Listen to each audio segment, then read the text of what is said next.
I guess I forgot to change the date on the last video. I guess the good, it seems to work. I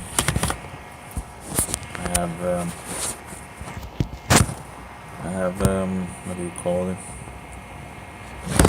Oh, that's not going to work. It's going to do like that. It's too slippery. Anyway, I have tried to incorporate the drivers. It's finding 106 apparently, which is one more than it should. So it's seemingly finding, them finding more, and even one more. I don't know what that's about, but so I didn't copy the files over to the other computer. Well, I guess it's still copying, but I had the application also installed on this one. It doesn't have graphic drivers or anything like that installed. But anyway, I guess that will do as well. I guess it's the other one that I ruined with the standard Windows 7 drivers. It's hard to keep up on what I'm doing and what I'm not doing and all that and whatnot. And I shouldn't be drinking coffee at the moment. I should be getting ready to bed. But it's working. It's importing the packages and found 106 packages, and there's one specific package that actually I'm thinking that I might need to that's from Windows 7, although it also works with WES. That's in regards to the update. The update doesn't work if you don't install that specific update, because that's another kind of bullshit from Microsoft.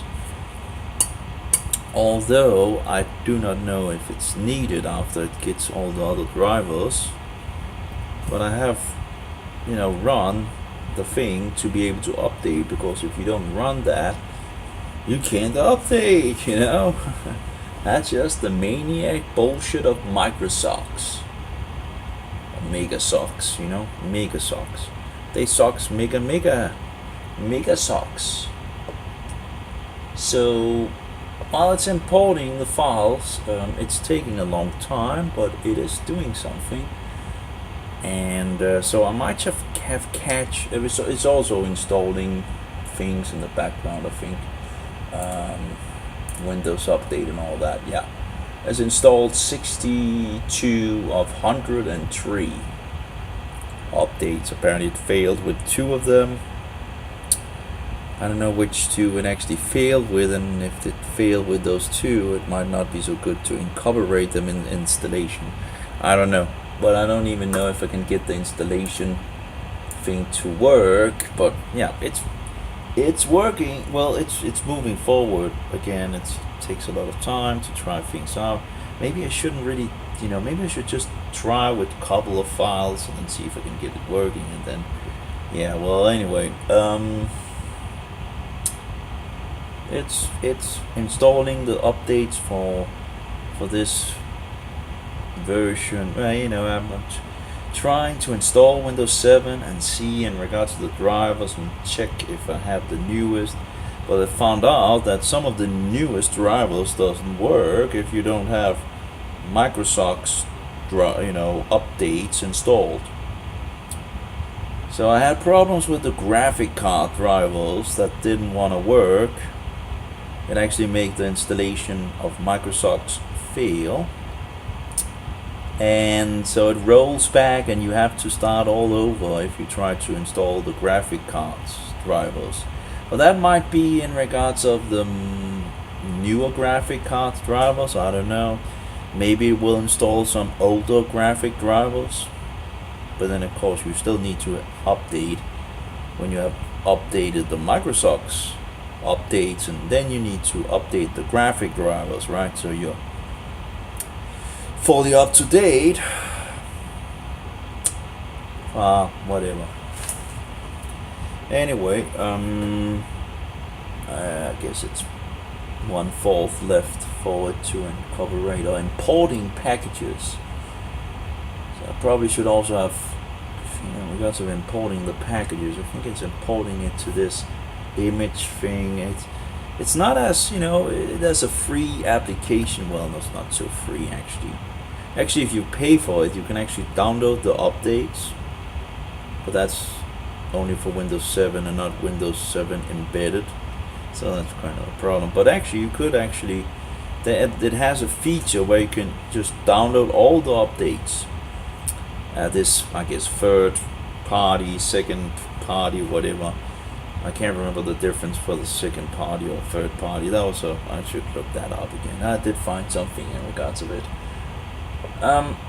But hey, this seems to work. So if it can actually incorporate the updates, whatever, I'll just. But of course, it's tedious. It's annoying that you need to go through these things. So that you need to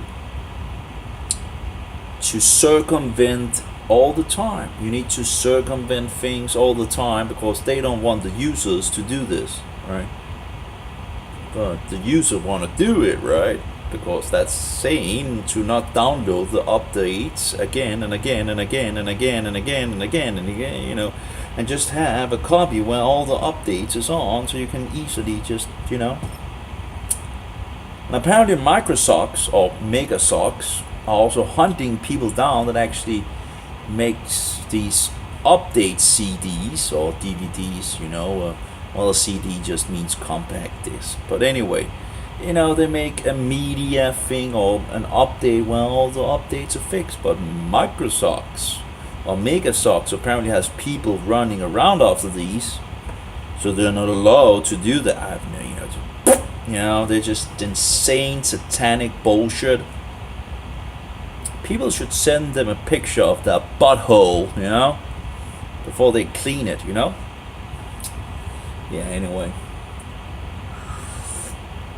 That's just my thought, They're just disgusting how these diabolical powers are doing everything to waste our time. So we don't do much besides working and fixing and being put in jail and being spied on and having ads thrown at us. Do you really think I'd go out and buy a system to have advertising thrown at me? You gotta be kidding. Well, it's like a madhouse, Psychopaths, money, money, money, right? They all run after this and do evil against us. Anyway, that's not far away from. That's interesting. I haven't gotten any. It seems to be, chewing it all up. Haven't, no error as far as it goes. So, and of course, the update should then be for WES7. Oh, it would be nice if something really, if it worked, right? I'm sick and tired of the nonsense. I'm so sick and tired of the bullshit. I'm so sick of all the gibberish, all the insanity, all the depravity, all the ardent. Yeah. It's a madhouse. It's a madhouse. It's an absolute madhouse. By the people, for the people, to the people. To the children, it should have been, right? Okay, we actually seem to be, gone through all the 106 updates. Let's see what we get. So I think it's actually in this folder. It's only 1, 2, 3, 4, 5, 6, 7, 8 fixes. Security updates. Let's see what we have here. Apparently there seems to be a lot more. Ooh, yeah. So here we have, I guess, all the things. So, okay, so we'll just new answer file, right? And what we can do is using a template, as I understand it. I'm not entirely sure, but an application compatibility, we can push that on and it fixes everything in. Great. So that was easy. And then we'll just fix the updates. How do I do that? Well, I can see the updates here. And so can I just add it to this answer file? Okay. So it's okay, it fixed these updates. Now we'll just take the other updates here. And we'll say add it to answer files. And there we go. Oh, so I guess this one is just the thing, and then it, okay. So, I don't know if this will work, I don't know how many updates, but of course, I don't know in regards to the last update if that is needed in regards of the updates. I guess I could try things out, and if it still have problems in regards of updating after, of course I could add it the other update, which is more like to Windows 7. It's made for Windows 7 as far as I know, but again, it seems to work with the other one. That's the one I pretty much have used to get it working.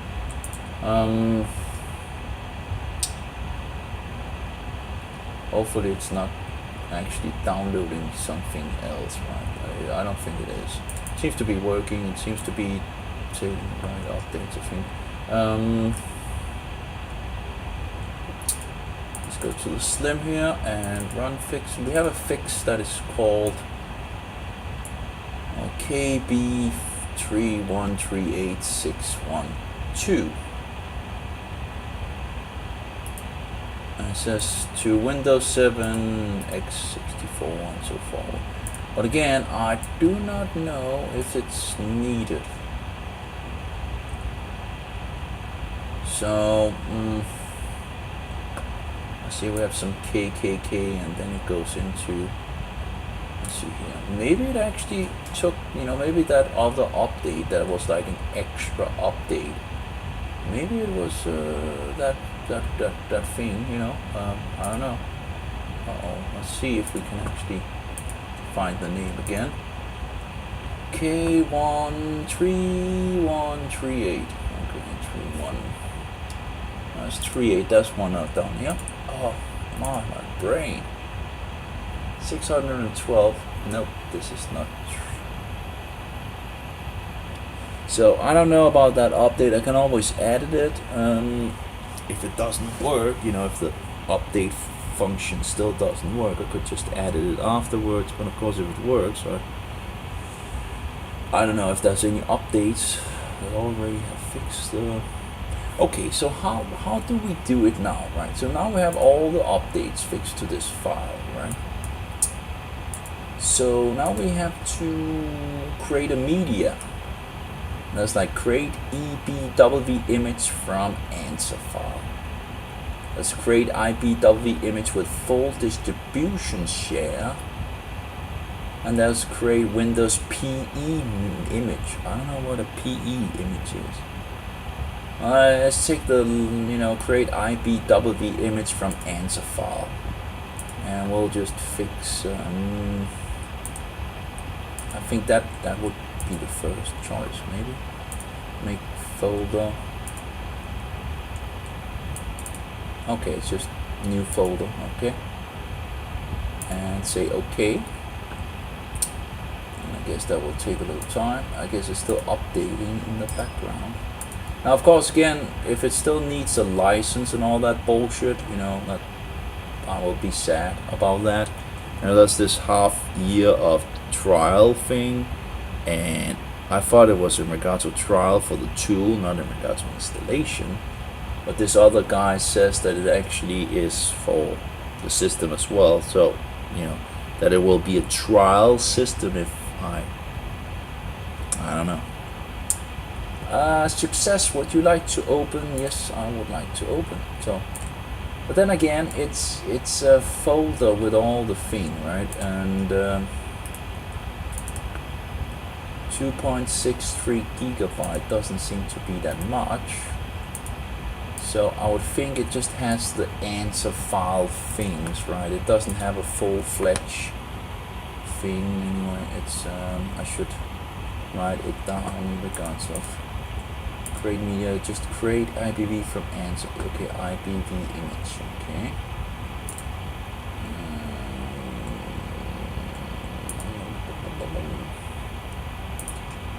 It's pretty hard, you know, even if it's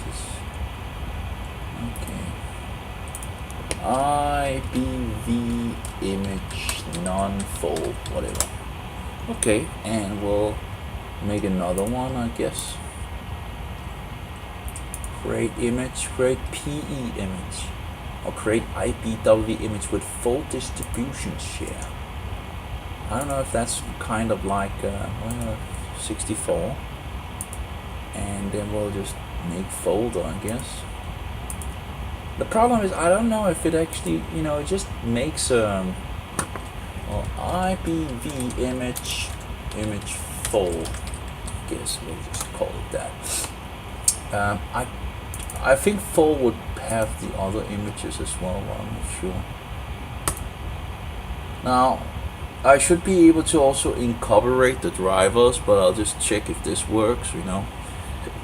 And if it works, I can figure out if I could maybe, you know, if I find out this is a test version, it's not possible, you know. But if I can actually just use the key for the system and it allows me to do it, you know, it's still Windows 7, you know, in regards to embedded standard version. So I don't see why it shouldn't work, but I guess, you know, the Microsoft, you know, Mega socks, you know, yeah, then I guess it will not be a possibility to do this, at least not for others. You know, they would, you know, if you buy a device like this slim thing, you know, you have a code for WES7, and that's the embedded thing now. So would you like to open? Yeah, let's see what we have created. That should be a lot bigger. The problem is it's, you know, I guess you could maybe just make a DVD and just have it run, but I know that Windows 7, you know, standard Windows 7 doesn't just allow you to boot the disk, you know. Apparently there needs to be some kind of specific thing to make it boot, and yeah, I had issues with that as well. So here it just fixes an image. Maybe they've just made that it just auto runs automatically just by copying things over. But this is a full version, it's 3.88, and this is a non-full, it's 2.63. That's as far as I. Then we have like create media, like create Windows PE image. Oh, it's fine. I'll try it out. I'll try it out, I guess. Make folder IPV sounds like some kind of, you know. Anyway, IPV. I just made that the wrong place. Cut and paste. Oh, brain has fried out for a long time. Oh, okay, and 64. Okay. Would you like to? Oh, that was quick. Yes. Okay. How could that make it so quick? Or maybe it's not the system in itself. No, it's just some kind of PE thing. No idea what it is. But that doesn't seem to be the system. It's just too small. So, what am I going to do here? Where's my headlight? Okay. We need to. I need to try to have some kind of. Oh, there's one more down. I have 7 embedded 32. Probably something else on it. Flash Parrot Pi, let's just take this one. Doesn't look so good, but one of these CDs are really getting hit really quickly in regards of breaking and all that.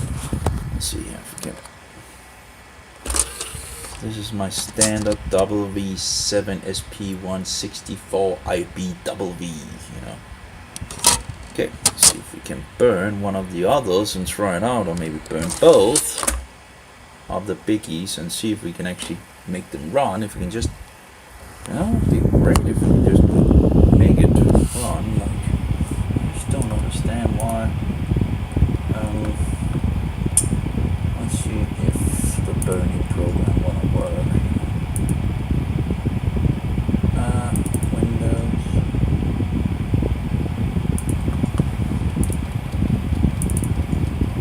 CD burn. Nope.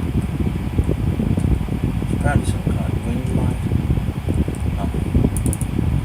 There's some kind of Windows on it. So there's the thing, right? Write image or data disk. The data disk. Can it just? Because we don't have a copy disk, read disk, I can write write data disk, right? But we'll be able to actually, we'll be able to work as a, I don't know.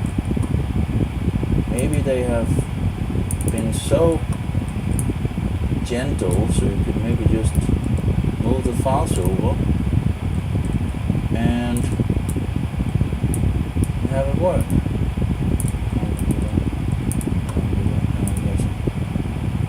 And it says it's over here. And then we just need to burn it, right?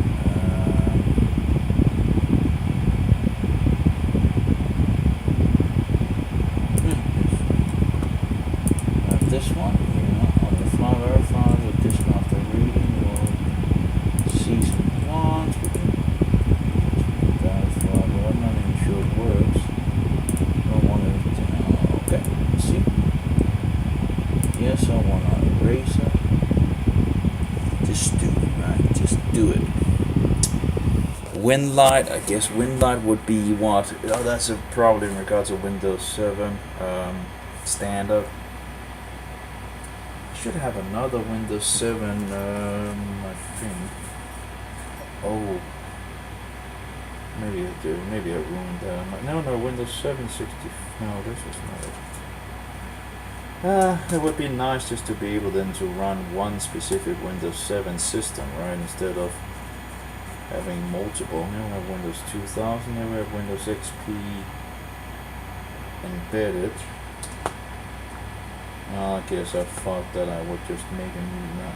But I do have an image CD with a lot of the drivers on that I would like to try at some point. But anyway, Windows 7 embedded 32. That was quick. That can't be true. This image was successfully created. That can't be true. Okay, started to, okay, was deleting the image, I guess, okay, that makes sense. It just didn't really say that, it's typical, right? I don't even know why it's just showing a CD instead of a DVD in regards to how much space and all that. Hopefully the boot will work, like just copying it over. That would be nice if Microsoft has actually made it so easy, as it should be, that you could just do that. And have the auto start work. Because the other Windows 7 did not have it so easy. It was just utter nonsense. I had to try different things and this and waste a lot of time as usual. And also in regard to writing CDs, or DVDs, it's a good idea to not run too quickly with a rewrite. Because if you do it too quick, you might actually, it might not work at all. It just can't find the data.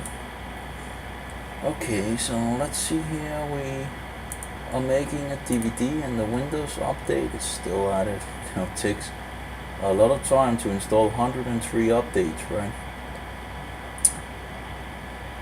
I haven't taken time on it, but I would think it around an hour, and then of course it needs to restart and all that. If you could actually just install the system with all the updates, that would be a lot helpful. I guess you do not install Windows 7 again and again and again usually, right? But it just annoys me, that Microsoft has made it so hard. It would be nice to get around it. So, but anyway, I need to figure out in regards to Windows 2000. That was the goal. The goal was to get a system running with Windows 2000 that doesn't use too much power. There is another kind of a small little device that actually can run Windows 2000, and others sell it with Windows 2000 on it, and it's not too expensive and all that. But it still uses a somewhat more energy than this one, so I would have liked if I could get this one to run Windows 2000, but I still need to enter Windows 2000, right? One thing is to sort everything else out, but I have to be able to get into Windows 2000 before I can begin to toy around with it. I think this machine that I have here would be perfect for Windows 2000 or XP, either one of them. If you could get it working, then you would actually have a very cheap machine that you could. But maybe in regards to the BIOS and all that, maybe there's some issues, and you can't seem to roll back on the BIOS. You can only go forward as it's just bullshit, right? Same thing with everything else. So if the newer update, if that's worse, then the former too bad, because you can't go back, right? Okay, 79 updates. Yeah, but that would be nice if this actually works. It'll be interesting to see if I can just do what I do here. If Microsoft has allowed to just copy the files as it should be, it shouldn't be difficult. Computing should be easy. But they put all these bullshit walls up for us. Anyway, it's just a madhouse. It's nowhere not enjoyable anymore on the internet or computing or anything like that. It's just become a madhouse, not a madhouse. I just want to get back to Windows 2000 again, Internet has become a madhouse. Program has become mad. The programmers has gone mad. They just want to reinvent the wheel all the time. It's just mad. It's madhouse. The good old days where actually programmers had sanity is gone, A few of the good guys out there, but mostly it's just madhouse. Demonic filled people who run amok with the devil. 80 updates have been installed, right? But of course we're still fixing this little I have no idea how much the CD-ROM drive is actually using of energy, but I'll have to check that at some point. But it runs on 12 volts, so it's running from the battery as well. So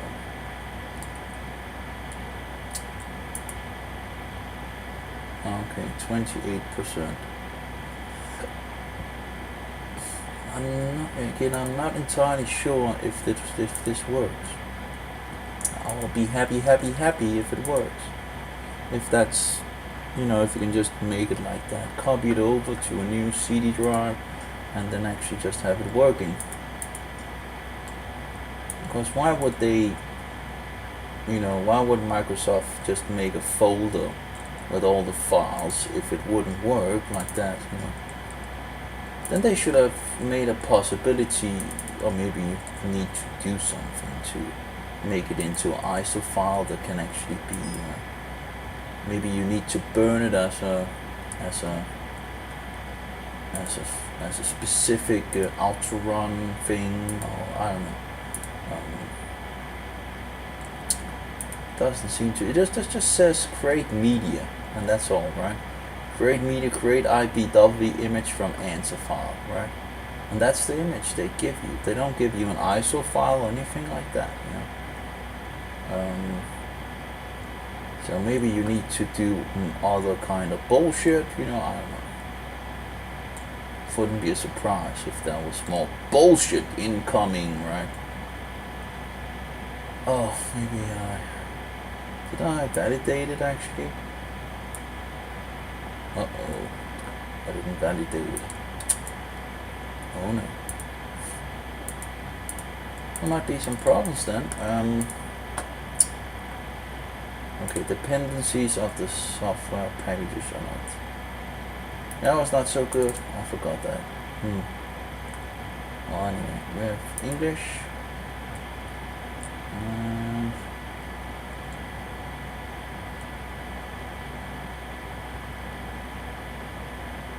Standard or bootable Windows USB stack. Not sure what difference is, but oh, we can get an unbranded startup screen. I guess I can always change these things if I can get things to work right. We can choose command prompt shell with custom shell support or Windows Explorer shell. Or I guess when we actually remove these, they will be gone, and then I don't have to.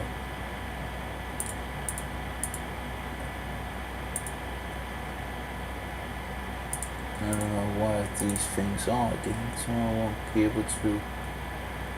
Well, well, must be a place where you can get them again. Anyway, let's just try things out.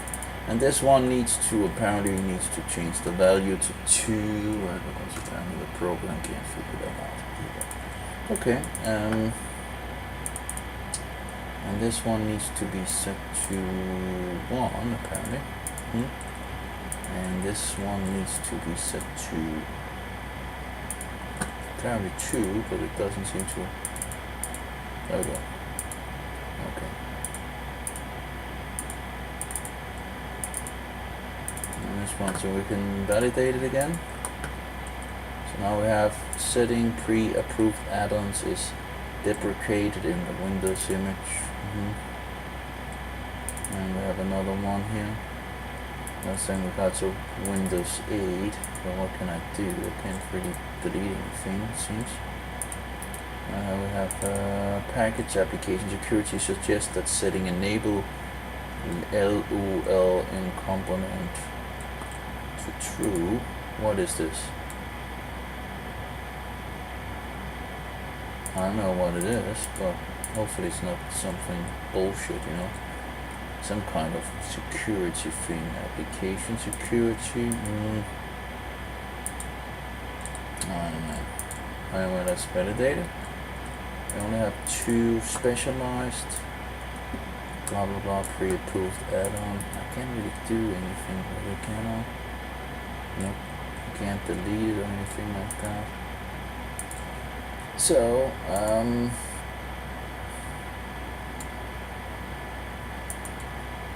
so now we only have 2. Let's just say added acquired an optional packages. Well, added applicable update 0 out of 8 updates are applicable to this configuration have been added to the answer file.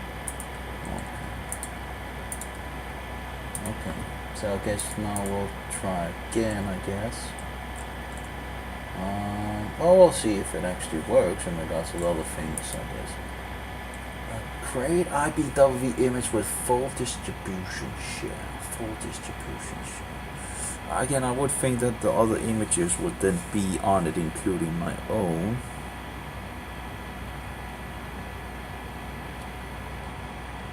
And of course the question is, what is it calling it? Is it calling it this, is it calling it the name I have up here, untitled? And I actually, you know, I can save answer file.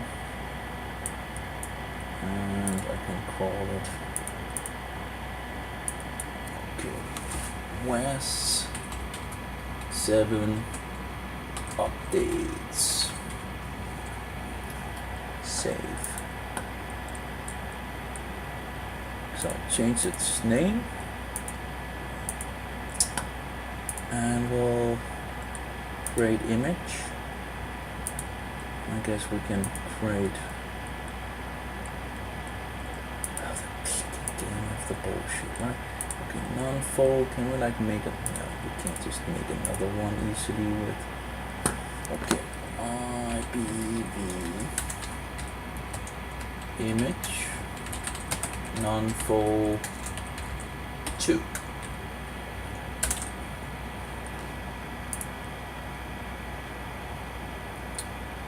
And why did it select the folder for the image new folder when I just made? Yeah, well, you know, don't do what I say, right? There we go. So now it's making it. So maybe the file that I'm making at the moment might not be totally sorted out. Well, I guess it should still, you know, should still auto start if it works. You know, so I'll just make 2 more files that has all the things, and hopefully should be okay and all that, and we'll see. We'll see how that goes. Open the IBW directory. Yeah. If this works, and if it actually works with the code, the key for the license, then I can make a fully updated Windows 7. Then I just need to figure out if, in regards to the drivers, the newest drivers are found for the unit itself, and then you could actually make like an easy installation overall for everything. Probably. Might be a little few left in regards of, you know, the graphic drivers and sound drivers might need to be installed directly from the inside. But besides that, if everything else is up to date, that would be so amazing to just have that.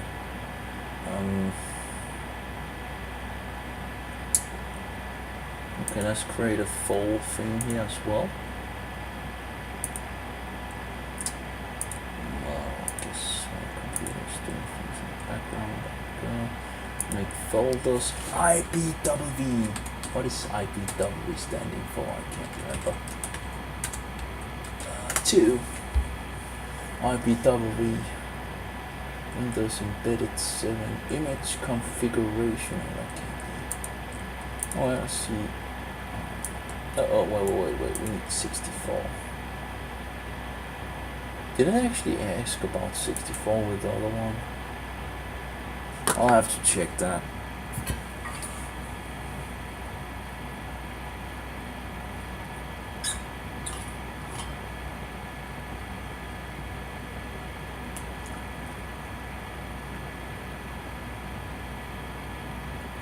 So of course there were some options that was interesting, like taking the Windows logo away, you know, so that would be pretty good, you know. Something of that kind, you know, have it a little different, and maybe the old school command prompt would maybe be okay. I guess I don't know how much big difference there really is. Maybe install them both and see if there's one that is better than the other. Or, you know, I guess they're just terminals, both of them, I guess. So here we go.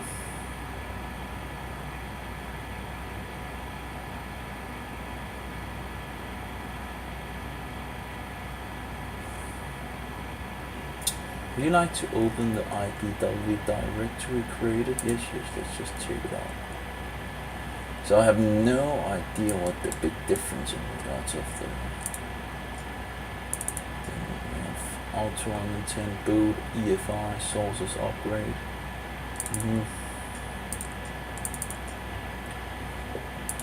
Well, you clearly has a lot of files.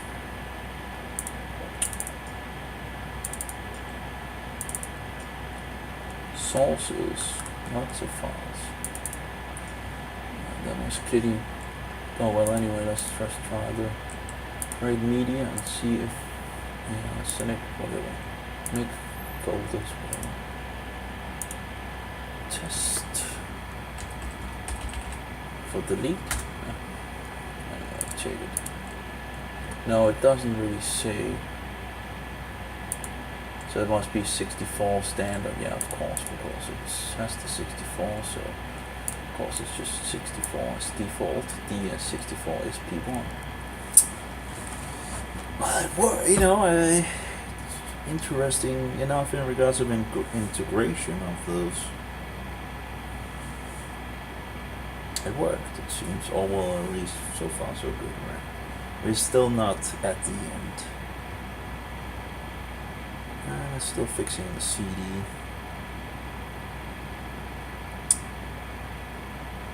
No. And again, maybe I should just check out the CD before I make more. Because if it doesn't work, I will need to figure out. If the also start doesn't work, I will need to figure out something to see if I can make that work. Yeah, of course there should be a solution right for it. Linux, MX, CD++. But hopefully it will just work, you know, that would be so cool if it just works.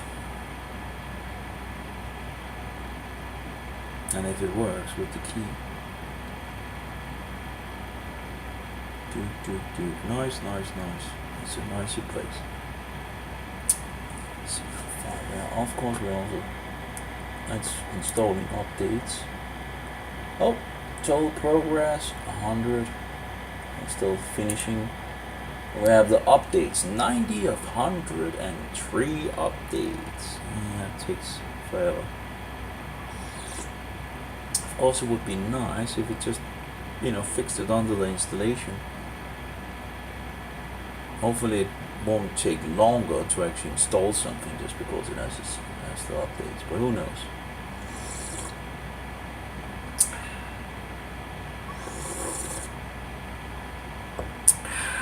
So if this works, there's still a couple of updates that it finds. So after installing the 105 updates, or maybe 103, you know, because it fails on 2 of them.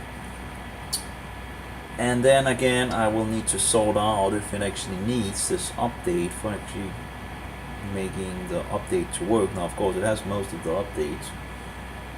I need to see if it... Well, again, I need to further get to that point, of course. And we're far from that point because I don't even know if this will work. It could be so cool if it just starts up, you know. If it doesn't need to have some kind of special auto start, you know, just make a CD and it finds out, okay, there's a start file, let's go, you know, as it should be. You know. Portable every application should be portable. So we have one of the hard drives. This one has Windows 7 on it. Okay, let's see how far we are. Is it done? The disk was so successfully closed. Great. So it's a done deal. Now we'll just need to wait for the installation updates. Well, there's 11 updates left, so that will still be. So of course, if this works, I will need to make another one with the real update, and then I will, I guess, need to install and see if it works.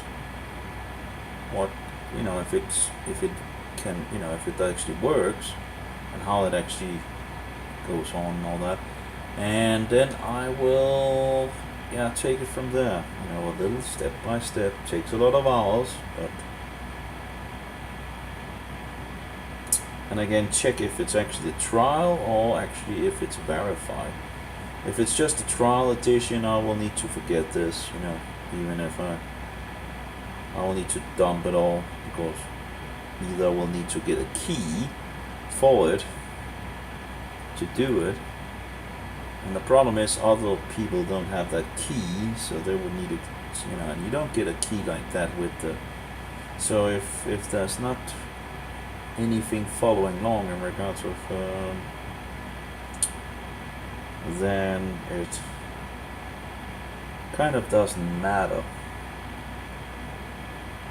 And I don't think there might be another way to then do it, but there's not that many people that seem to have hacked the planet on that, so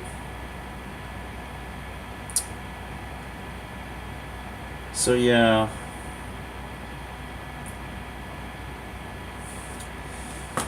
Anyway, I have most of the drivers sorted out. It took a long time to sort that out as well. And apparently having problems in regards of some of the newer drivers don't want to install and doesn't want to work without the update. But it can still be done. It just takes a little longer than if you could actually just fix a CD that everything was just pretty much installed on. But I guess it doesn't really matter much if I get Windows 2000 to work. But whatever the case, I have a Windows 7 machine, although a very slow machine. Or at least a machine I should be able to at least use somewhat, compared to the other one that uses tremendously amount of power. Still have a Jerusalem game I would like actually to further try out. It should only be a couple of hours, and it has a lot of good information according to the Jerusalem and all that. It's wonderful, you're walking around in Jerusalem and all that. It's pretty neat.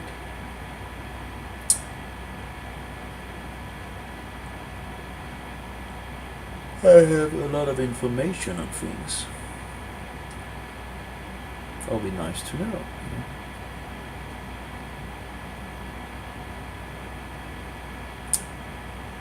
Well, 94 out of 103 updates.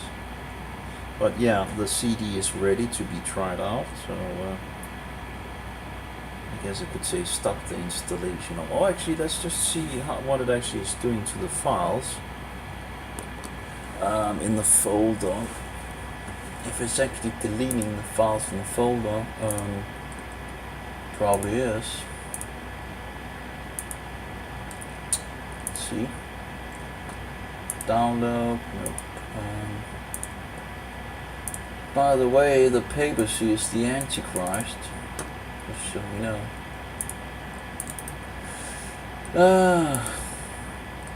Okay, download. Let's see here. Incredible how the devil always tries to lead you astray on who the Antichrist is. Yep. It has deleted a good amount of the files. So every time it installs something, I guess it must be on, deleting the thing. I guess. Still a lot of files in there, but yeah, 33,000 files. There's only 676 megabyte used. So it's interesting actually. I wonder what the interface is actually. It's using a pretty good amount of space compared to, even if there's so many small files, but or what he wrote it as, so little. I wonder what it is actually in regards to how much the cluster sizes are, because it seems to be using a good amount compared to what it really should be used. Now, of course, there's a lot of small files, but yeah, it still seems kind of overwhelming. Still, I think. Anyway, it has a program to checking the cluster size, but I can't remember. Oh, did I write it on the website? Maybe I actually did write it on the website. I can't remember. Maybe I did write the data on how we did that, but I should have done it at least if I haven't. The computer is using 3 to 4 watts at the moment. 3.14. It's not using much. And if we look at the CPU, let's see how much the CPU is using. Task Manager. Well, the CPU is being used 61%. 2 CPUs. Well, it's being used pretty good, and it's not using that much.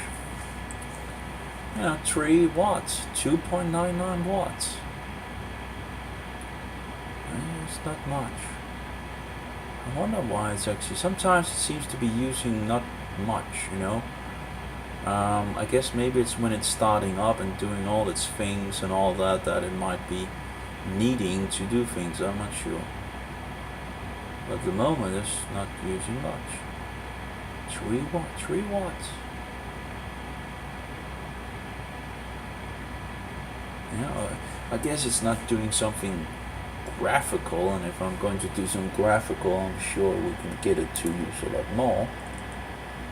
Well, it's using some graphics there. Yeah, now it's getting a little up here, but still, it's not much. Maybe it's because I haven't installed the graphic drivers yet and all that. I made it go maximum on that. Maybe that's the.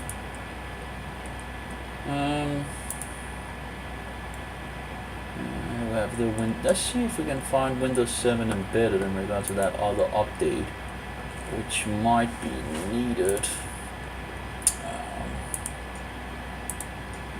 But of course the other one did seem to work, so it's probably not a problem at all. So let's see here. Run, fix, and all the let's get the numbering. KB, blah blah blah blah blah. Yep. And of course, there are some newer updates that we can't install because that's only for people who are paid for extra things. Right? So let's see what we find. Is that what we found? I don't see. No, there we go. Oh, yeah. Well, it says Windows Embedded Standard Product.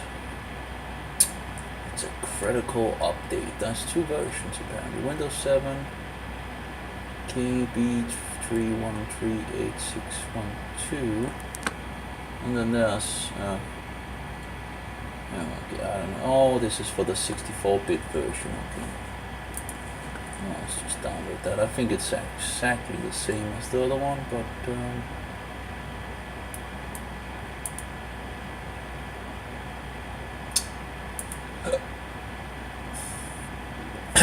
oh my! Oh, the coffee. I think I've been drinking too much. And of course I'm laying on the floor, so I guess it's your connection is not private. I don't care. That's because I haven't all the updates installed and all that. It help me understand, or well, maybe just move forward. Stop nagging me like a woman, you know. Incredible. There we go. I think this is probably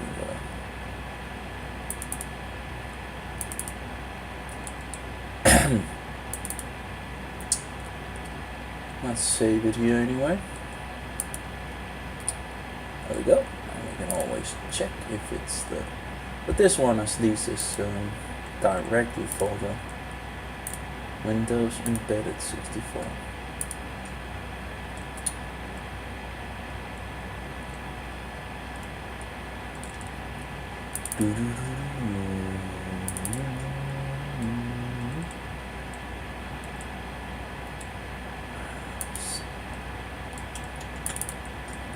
Let's see how much difference there is. Yeah, it seems to be exactly the same. Oh, it's probably the same as the That was downloaded for Windows 7, so let's see here. 3319424. 33218, yeah, exactly the same. So exactly the same size, so whatever.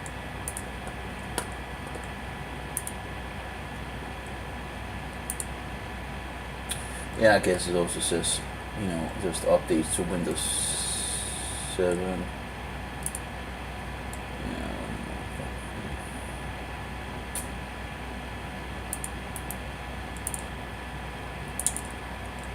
So we could fix that into it if that's a problem. Might be a problem. Anyway, whatever. Well, I'll do it later. You know, at some point we'll just add it. First we'll check if this works, and if this doesn't work, if it works, I'll, that would be wonderful. We'll need the other one.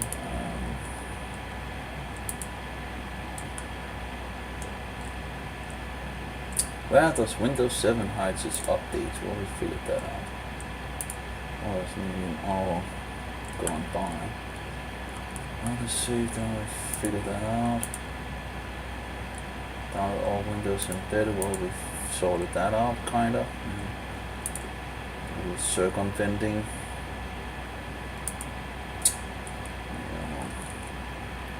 So happy to install and then remove them again from the system.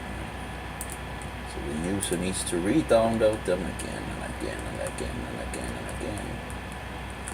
That's the typical bullshit.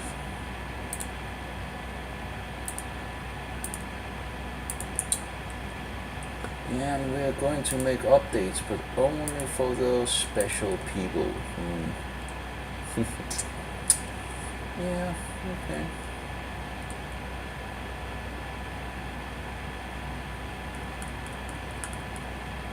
That's all in future amount of updates for the system.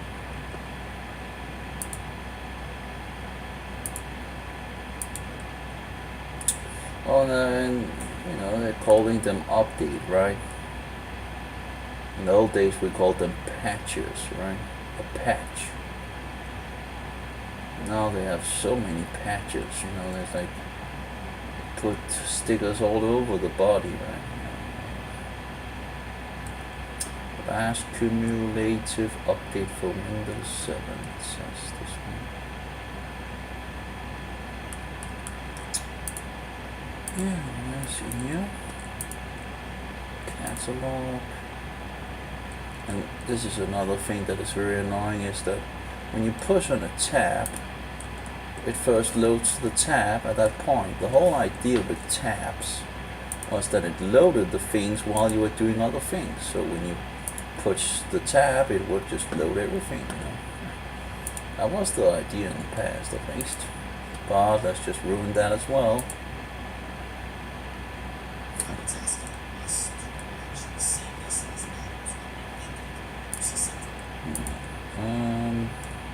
Got that song. I have roll-ups for Windows 7.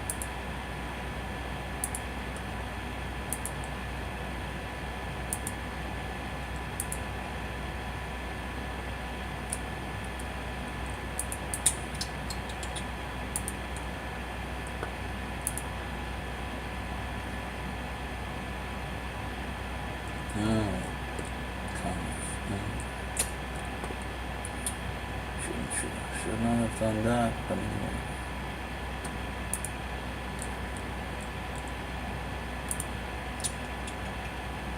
I wonder how it looks if I now run like a refresh.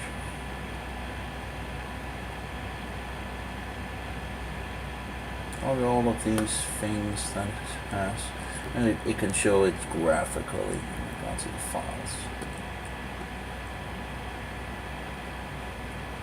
CPU usage 100%. How far are we in regards to installing updates?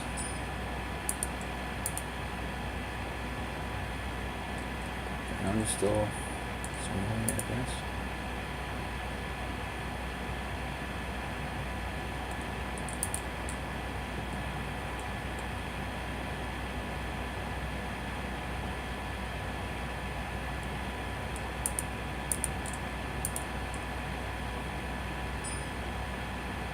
Ding ding.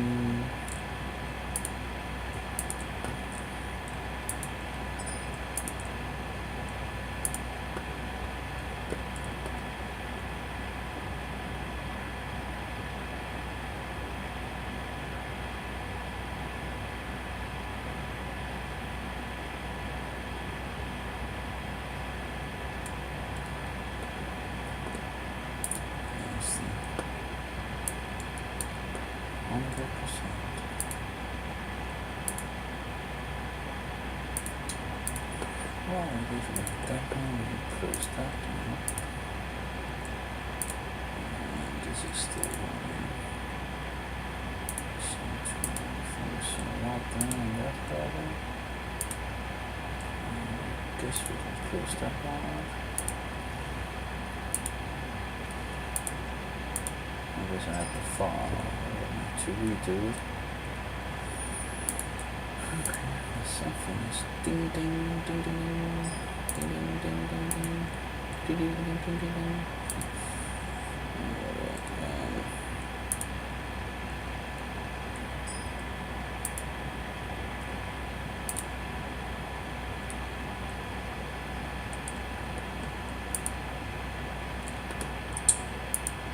Let's see if you still have a good amount of the files.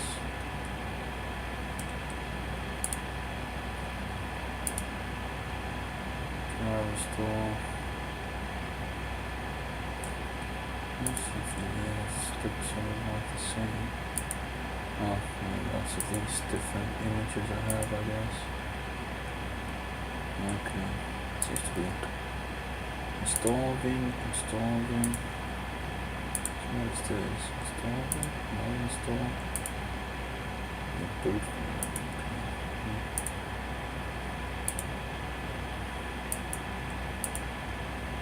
And all these different packages. Seems to be a little more than. Well, anyway, let's close that down.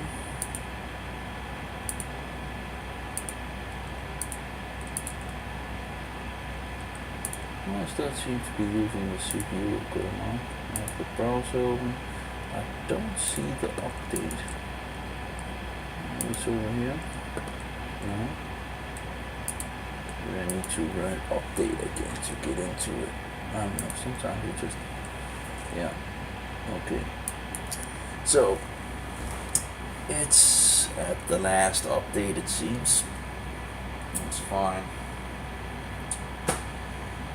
I don't know.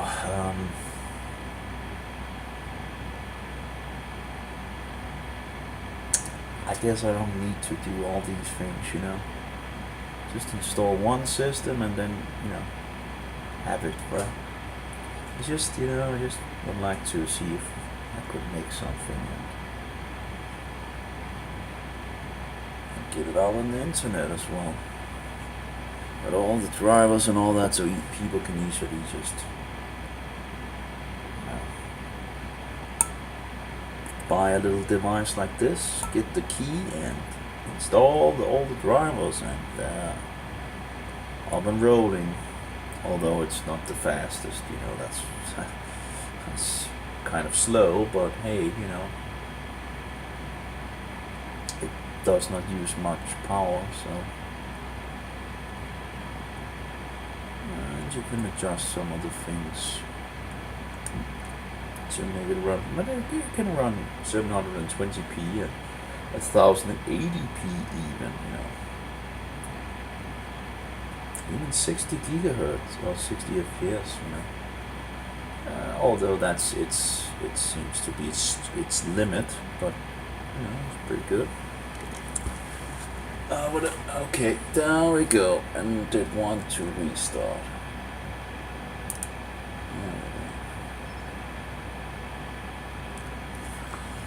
And I guess it will need to just use its time on. Oh, I remember the schooling thing and all these updates that came, and you could sit there half an hour to an hour before you actually could into the computer.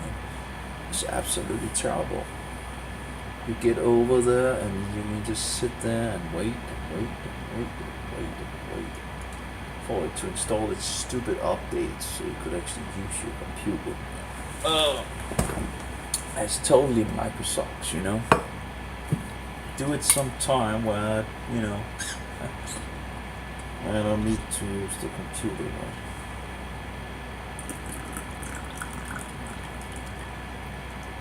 So much noise over here, you know.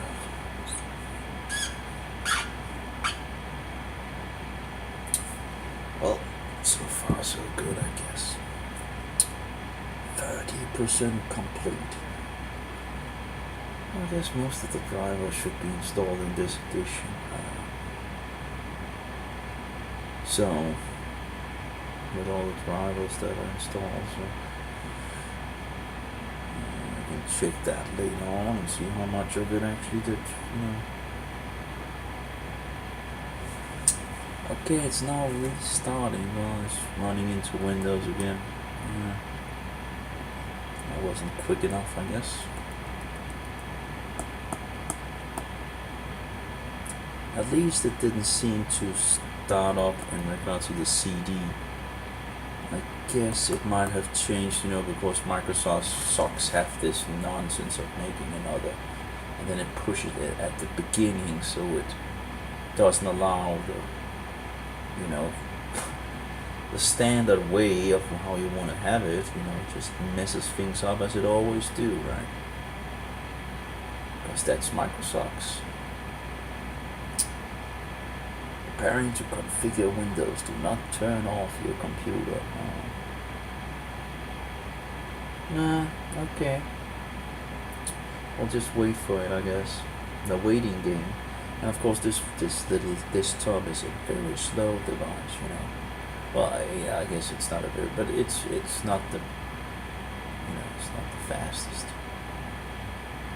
When you're sitting and doing all these things, it's just, you know, furthering.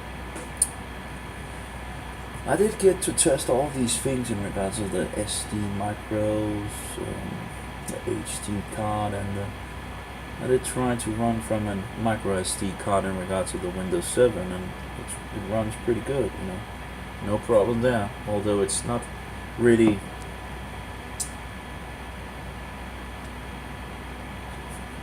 it's just a thin little here, right?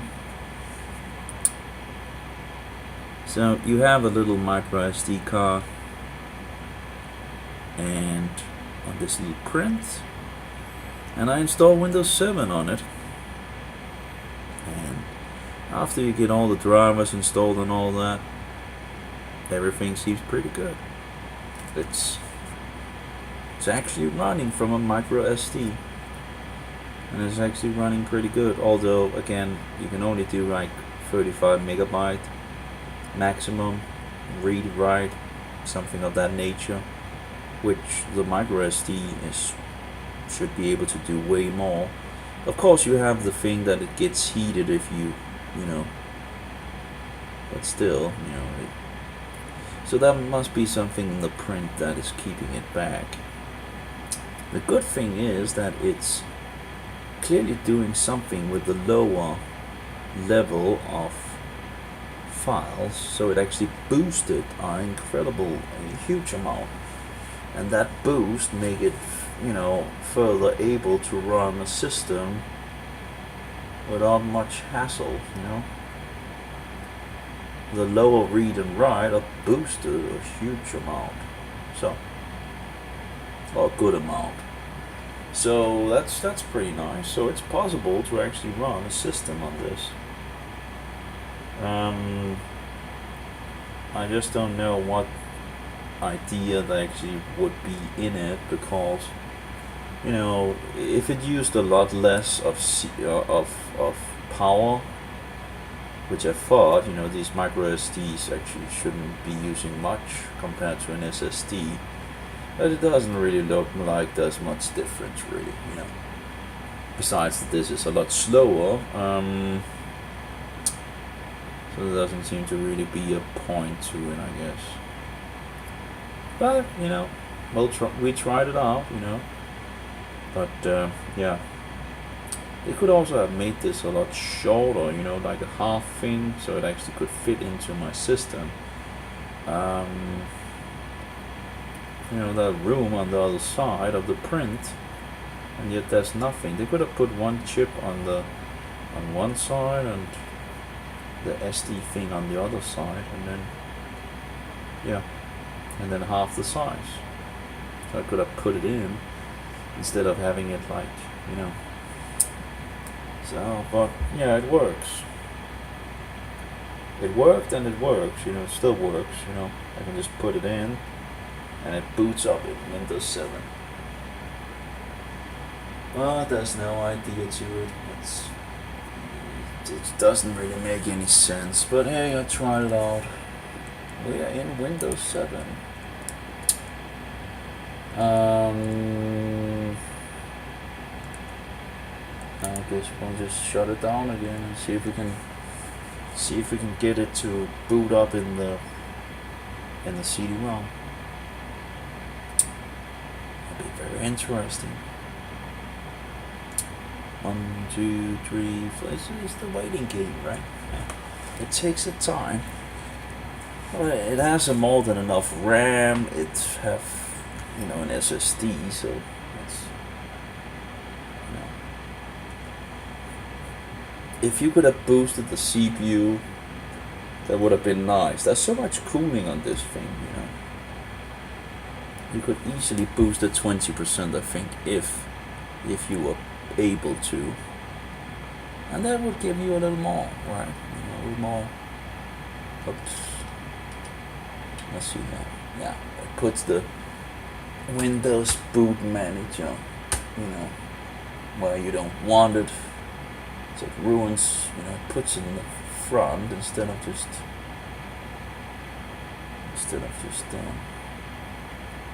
doing what you want. Go.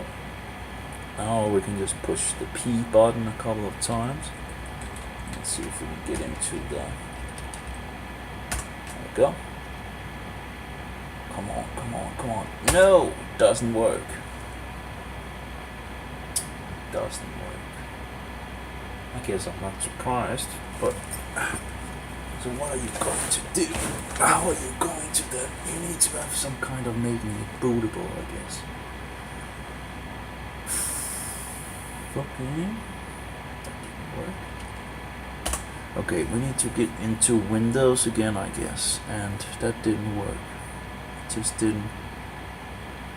I don't get why it's, you know, why it's just, you know, they should just, you know, this has to be bootable. That's a file, and there you go, right? You know, why do you need to do specific things to make it bootable? You know, this doesn't make any sense. Okay, it didn't work. I don't know what Microsoft still had in mind, you know, after you make the image, then what, you know?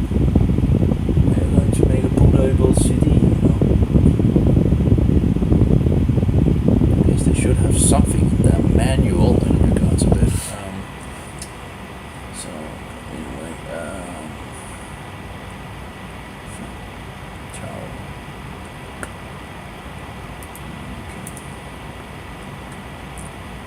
The Windows needed like this kind of specific thing. Let's delete these two.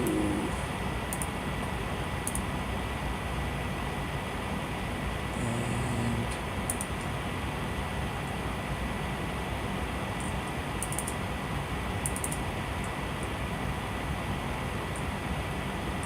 well, I guess we can install the graphic drivers now, by the way. Possible.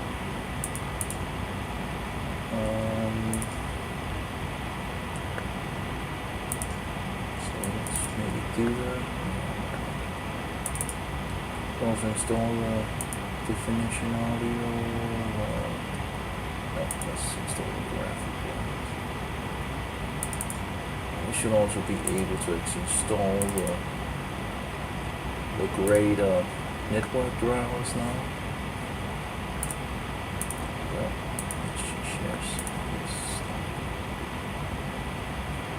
Install the graphic drivers now. install one thing at a time. Oops.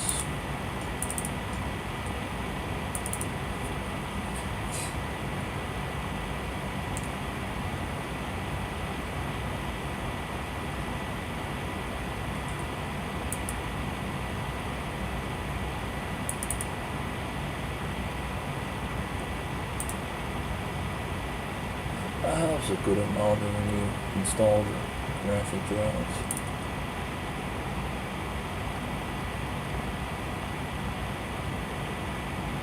And set it to, boost, right?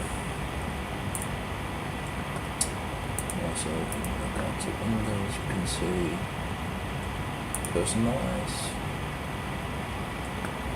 and say Windows Classic. Go into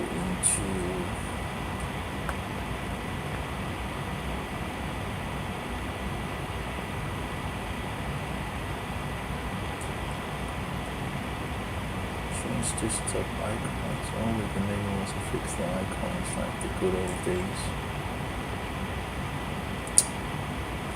Takes a little time to change. Blacked out, but I guess it's doing all desktop, change desktop icons. Computer, boost brushes, not all else of control panel. Change icons, restore default, allow themes to change icons. Okay. And further, hidden properties, you can make the taskbar smaller. Place, I think. Never combine. Install recently open.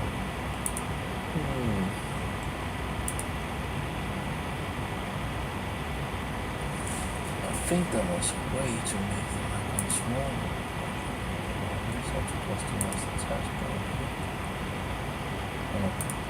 Find it at the moment. By the way, you can then go into computer and you can performance information and tools, adjust the visual effects. You can just adjust for best performance, apply. And I have all this graphic nonsense, you don't need it, just get rid of it. Actually, it's very annoying.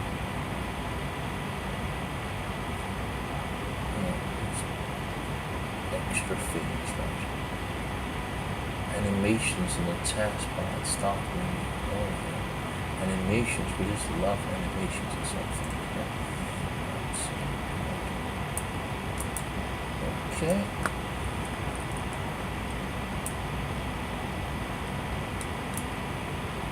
Next. It needs to restart the computer. Adjust for best performance of programs. The page file is still 0. I don't know why it doesn't want a page file, but it seems to not think that it needs a page file. I guess it's correct. It doesn't want a page file. Has 16 gigabyte of RAM, and it should be more. Okay, so far so, but the CCD didn't work, right? So what to do? How to make a bootable CD?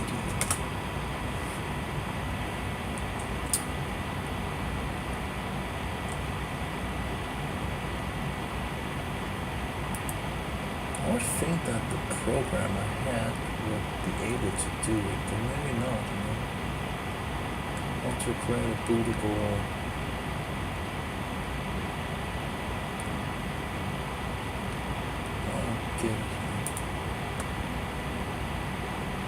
let's just try to open this again. Multimedia, info recorder, open that up. Very lightweight, but burn image, copy this to control this, manage task page, close, import season eject view options. Like, where's the option to make a bootable? It's right image, copy disk, copy this and that more.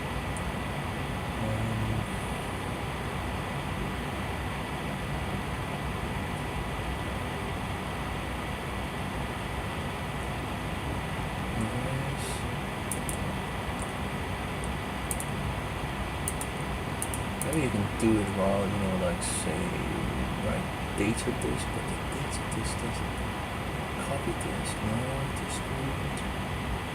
No. Would be like here and then select burn compilation, burn image, copy disk. Disk information eject. That just doesn't seem to be anywhere.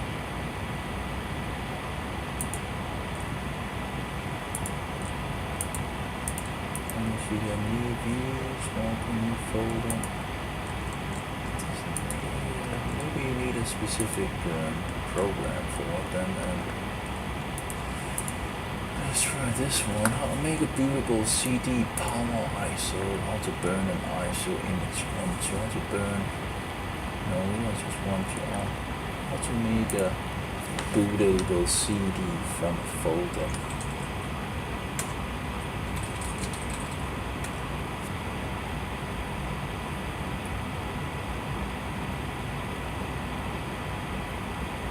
Okay, here we have something we got to now make ISO image bootable. Why does it have to be so difficult? Why can't you just copy the files over and then say,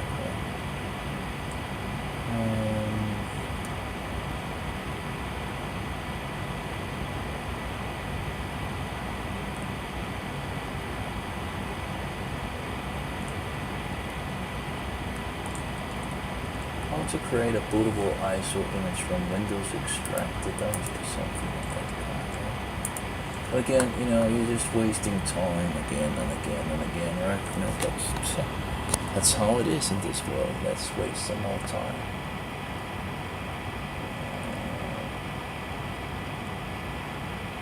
Download and install ImageBurn. Now click on create image from files and folders. Now select the Windows installation files and make. Okay, so ImageBurn. Maybe I need to look into another application to, maybe instead of the one I have. Maybe there's also the XP thing, right? I don't know if that can actually make a bootable, but the one I have at the moment doesn't seem to. As far as I know, we'll need to look up. Just to install something and see if we can get it to work. Download image burner. This one should be able to do it. Just odd that Windows the application wouldn't be able to itself actually do it.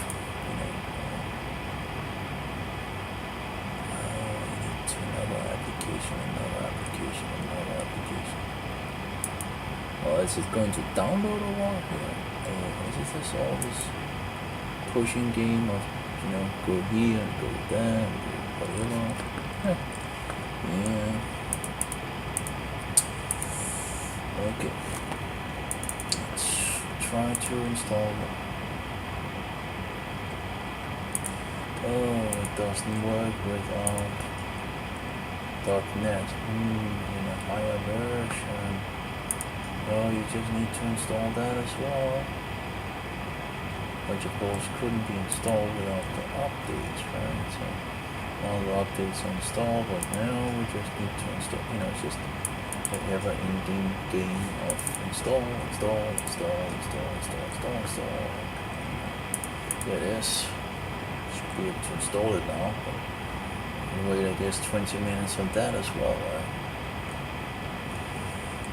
Why is it that applications need other things to, come on, why is it so hard to just make an application that actually can work without needing anything else? Anyway,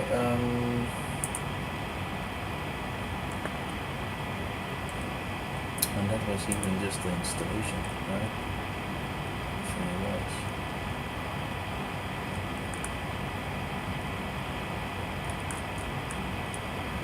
Anyway, let's see if we can. Oh, we also have Major Geeks. Yeah, it seems to have them. It's a pretty good website with a lot of good information.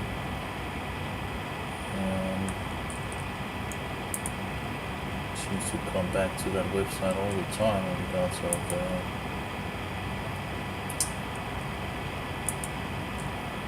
things. It's to be like the good old days. Except everything. Enable, STL, reset, it's full. No, I don't want it to check for newer versions. Why would I? You know.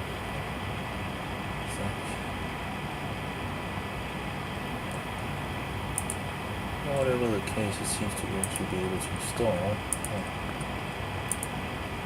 It might not be able to run because of as to what? Maybe the other thing was some kind of. Okay, so let's see here. So download. Okay, now click on create image from files and folders. Okay, create files and folders. Create image from disk. Create image from. Okay, what is that? Create image. Oh, from files and folders. There we go. And now select the Windows installation folder. Installation. There we go. Okay, so we need to edit. Browse for file destination. I think I've seen this already. Okay, let's check the non-fault open. Save. No. Okay, so that's not just oh, okay, so we have to have a source. So browse for file. Browse for folder. Okay, done. I'll just take this select folder. That's probably. Yeah, okay. And it has to be bootable. Select now Windows folder files and make ISO bootable. Bootable something. Okay, labels. This doesn't matter. That's the label. Bootable. What is the bootable thing? Oh no. Share remove. Switch to large size now. Option.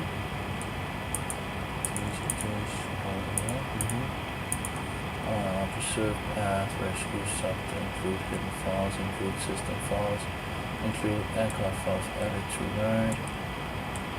Stream archive distribution from also system advanced. Oh, okay. There's some more folders down here. No.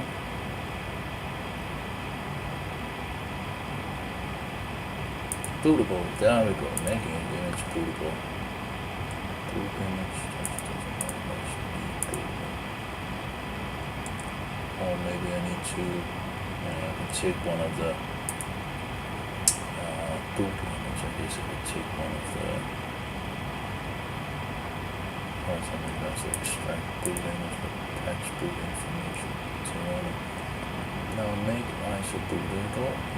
Make ISO bootable there. And all is done. Yeah, okay, save.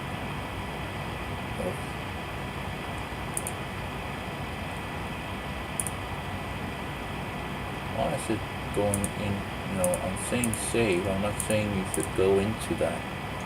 You're kidding me. Just save. You do not have the permission. You gotta be kidding me. I'm the freaking, the freaking administrator, you just do what I say instead of saying, don't decide what I can and cannot do, you know. Anyway, try that.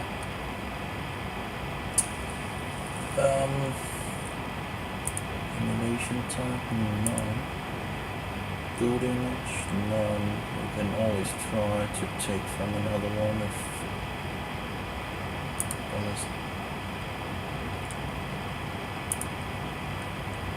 okay, we need to have something to make as a book. Okay.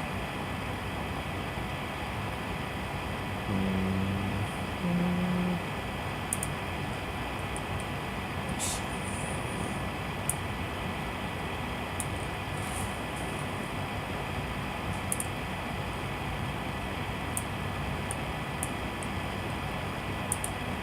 That one? Yep.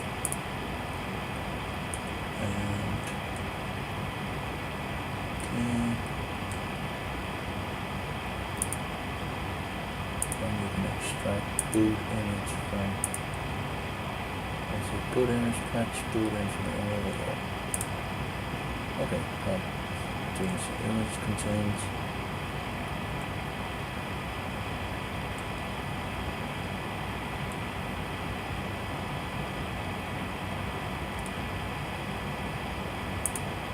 Yes, okay.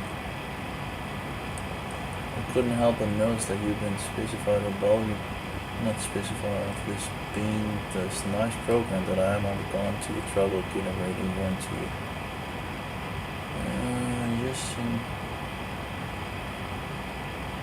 Yes, yes, whatever.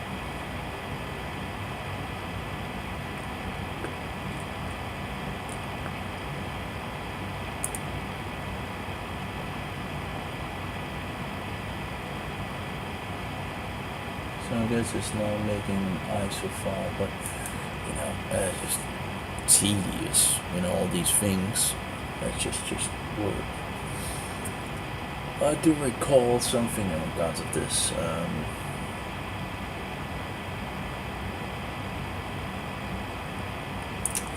That's it. Now you can easily convert the Windows extracted files to an ISO file. Oh, a little bit helps. You kind of need something, right? That we can. Why does it even have to be so true? You know? Yeah, you can say, well, it's not much. Well, it's enough, because it's always like this. Why in the world wouldn't Windows have a kind of... Maybe you can just copy it to a USB, actually. Who knows? Maybe it will work if you just copy the files to a USB. Oh, who knows? I don't know. Maybe not. We do have the Windows 7 installation, but that's usually from ISO files, isn't it? Or you could, take the files from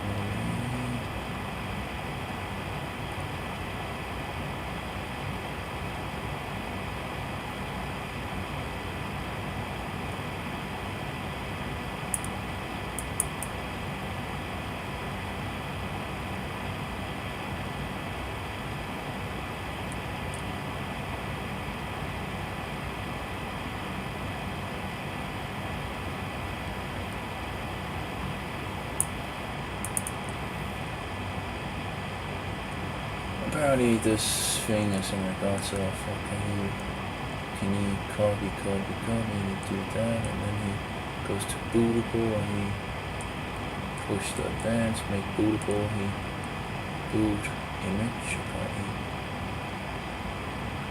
does seem to be getting it from some.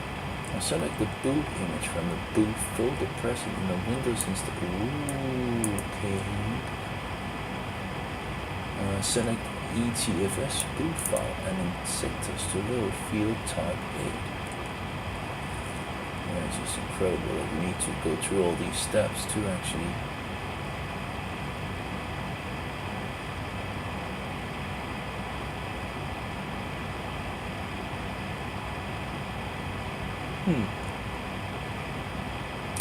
You can also create bootable USB from ISO files to boot. that you have created that switch. What was that? No idea. Oh, okay. I guess it's okay. Let's just try the other thing and make another one. Let's call it 222. Actually uses save. So food image. Okay, we're going to go into the folder and take them on. Go into the food and get the ET of food. Okay, .com, right? That's what he said. Food. And in sectors to load time 8. Okay. Sectors to load 8. Okay.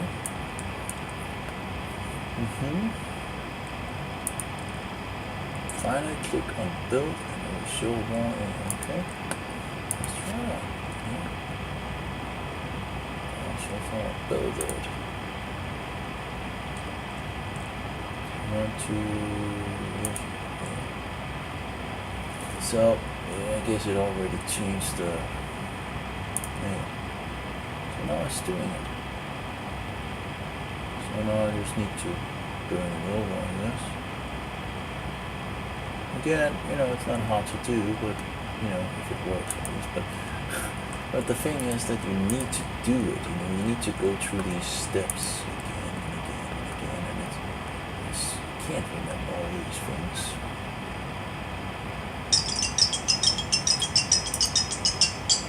That's good. Let's see what we have.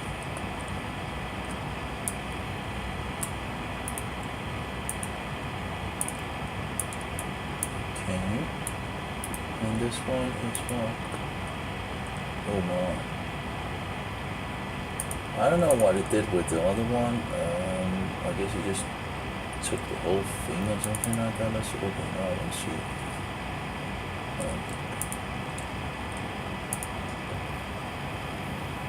That's the wrong one.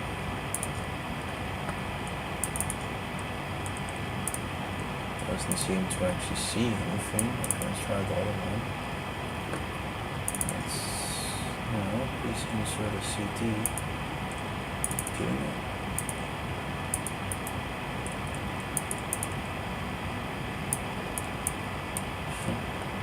Doesn't seem to be overwhelmingly good, because I can't see any of them. Because maybe there's another way around. Let's see if we can open that. So if we open it with image burner, if we can actually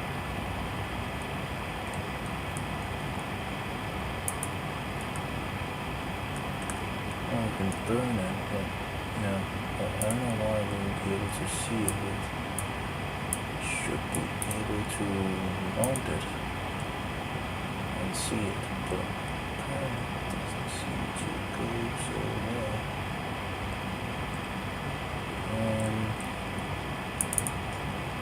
Please insert this if that doesn't work. Okay. Now this one, let's see. Let's try to mount something else that we know work, or at least should work.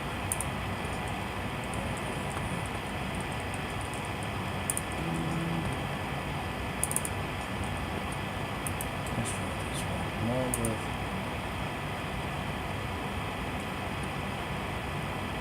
Okay. Let's try it more this one.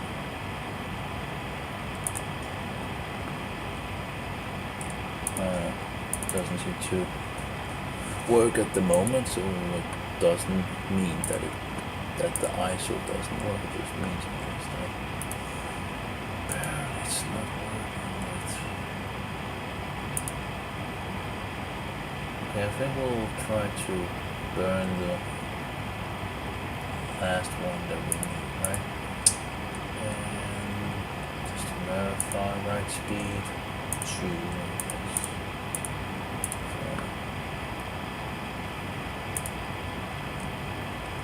issues. At least the last one didn't work, right? So that'll be interesting.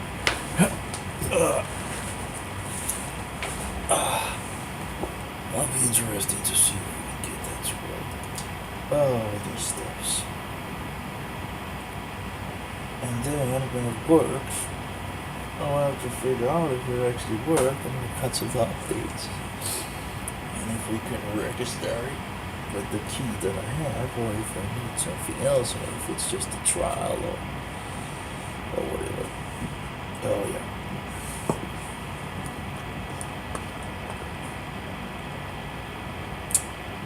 No, it's doing its thing, I guess. Let's look at the update and see what we have on the update. Oh yeah, delivery. Oh, I don't think we have restarted because of the graphic drivers yet. Check for updates. Don't install them.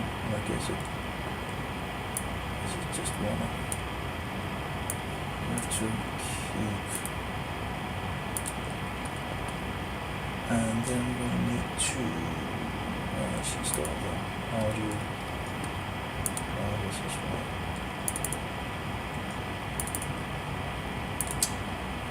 Add it.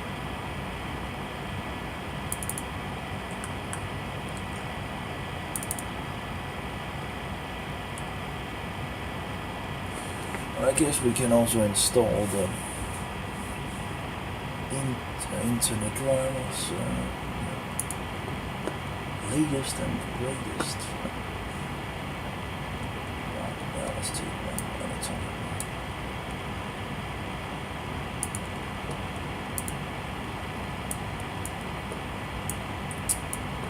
So now the computer is doing 3 things. Hopefully it won't fail on it burning.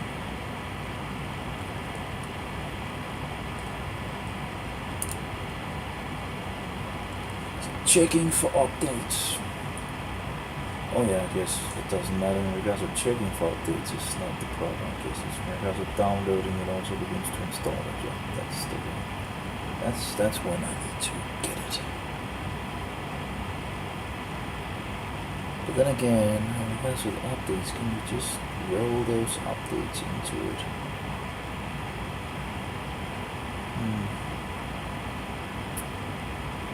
Let's see.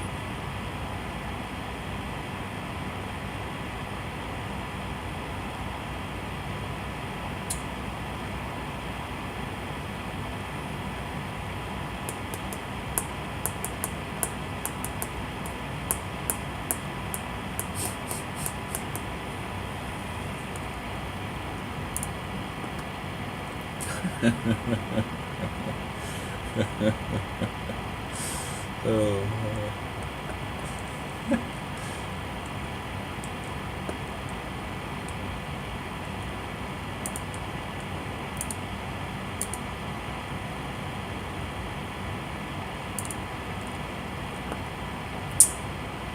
Installation is complete. Oh, that's a lot of things.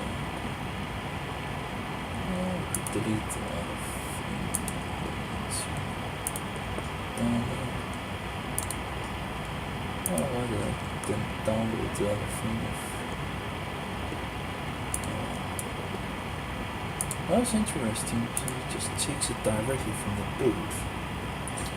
So you don't need another Windows installation to actually do it.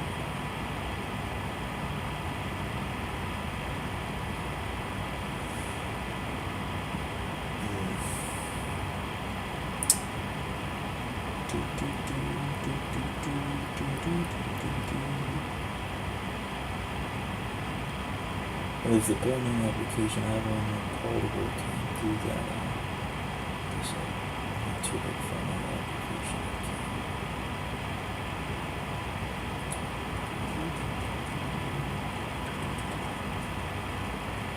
Installation. Everything takes time with this thing.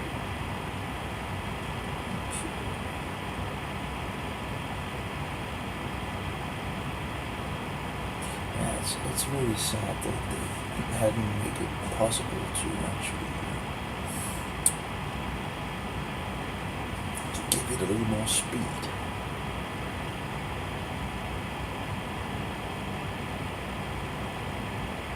And it never really gets that hot, you know. It's incredible how much they put into it.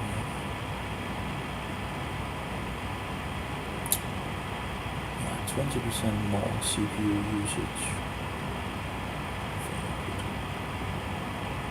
Done.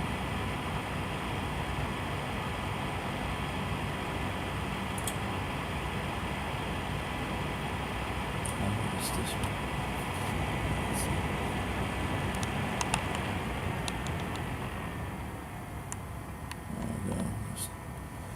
Get that a little lower. Installation, blah blah blah blah blah. Yeah.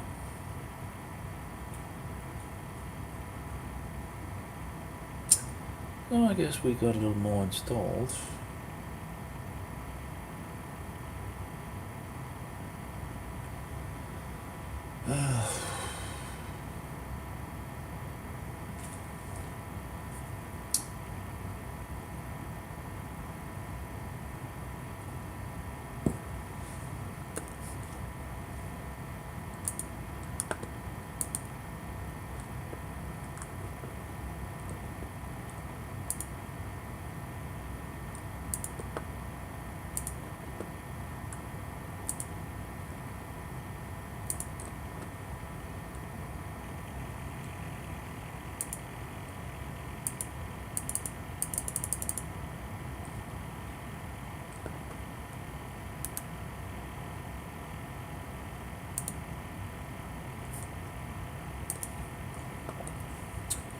I think that other thing might have been something else. I always try to ruin everything from people. And advanced boot able, finally click on build. You can also create a USB from the okay. How to create Windows 7 bootable USB from ISO file tutorial.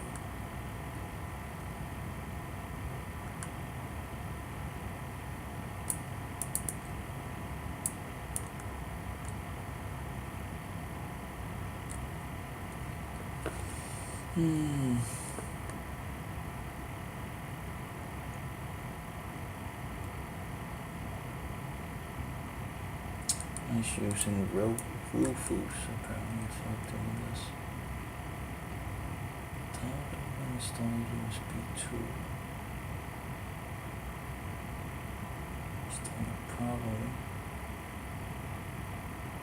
Installing Windows 7 USB DVD download 2.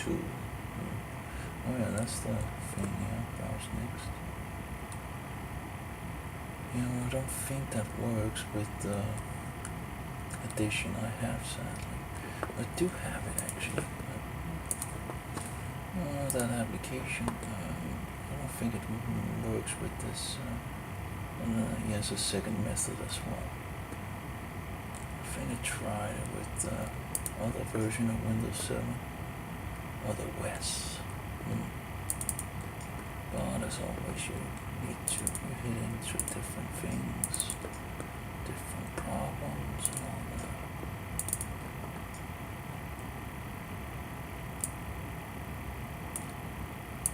As always.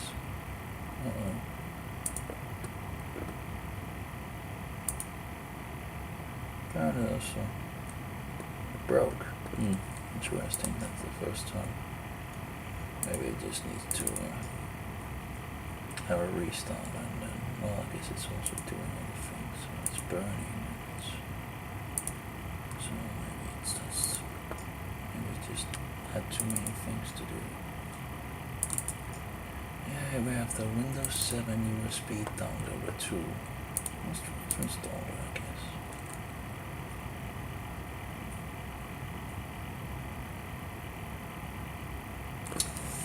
It's worth a try, I guess.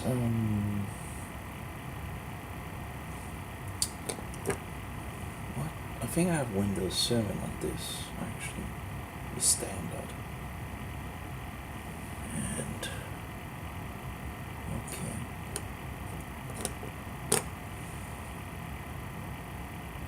guess I could just break it because I do have another version that I want to try without updates if I ever install it again. Yeah, I guess I could just use this for the. Well, try to put it in and see what we have on it. I think it's just the standard Windows 7. Let's see if anything comes up. The device is ready to use. Okay. That's like a Winlight version thing. Winlight, that's probably in regards of. Yeah, so that's pretty much a trial already, I guess, in regards of updates and all that. There's a lot of new things in here.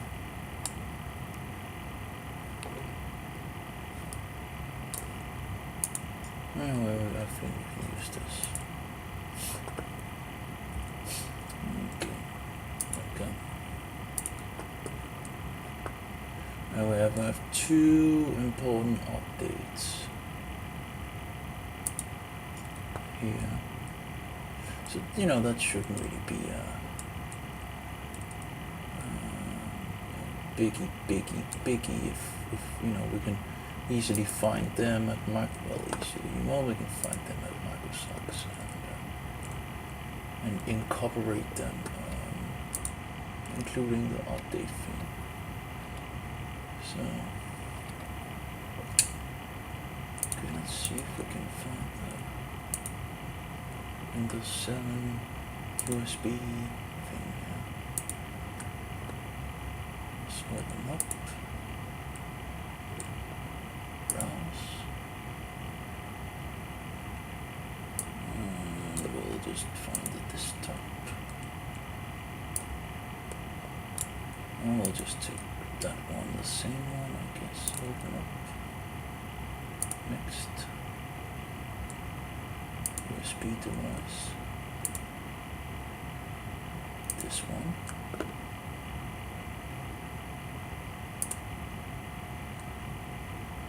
Erase issues. Let's go with it. Of course, that would be interesting if it actually works. It's just a complete madhouse that you need to go through all these steps just to make a bootable thing, It should be as easy peasy as copying the files over to a media and then it should work. The file itself on the media should decide if it's bootable or not. You shouldn't need to do all these incredible, insane things, All these steps is not needed. It should not be needed in any way. Anyway, it seems to be copying at least to the USB, not complaining, so that's good. I guess it's getting late as well. I really would like to see if this works, But it does take a long time to sort things out. That's for sure.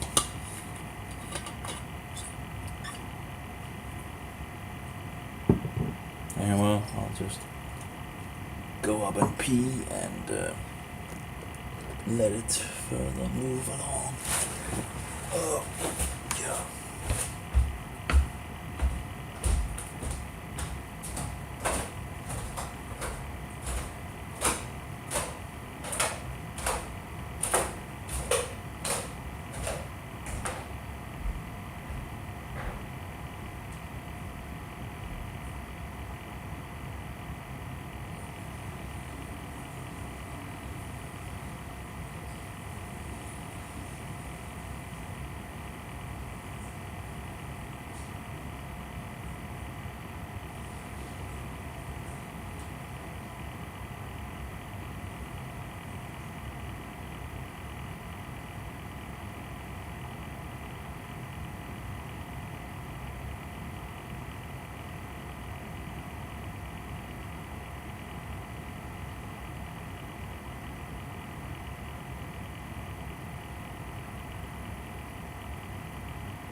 seems to ring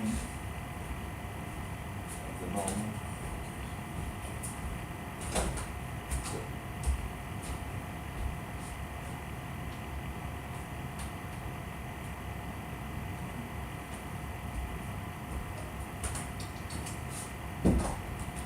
Great.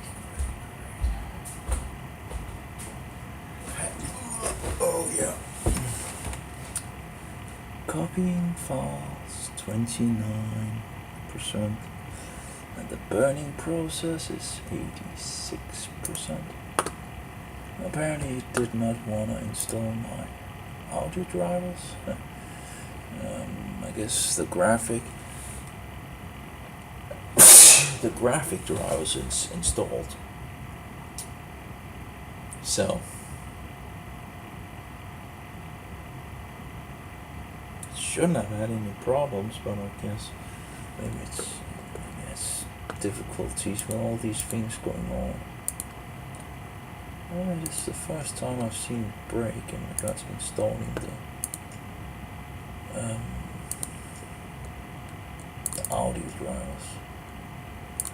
Let's try again. Real-tape audio drivers. Maybe it's also because maybe the other installation was going through in regards to another thing. Yeah, let's see. Uh-oh. There we go.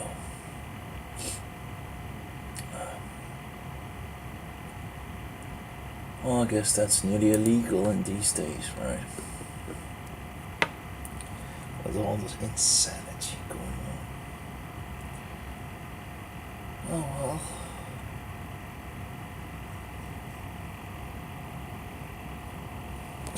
That'll be interesting if that works in regards to making USB. Well, USB and CD boots and all that. That'll be interesting. Let's see here.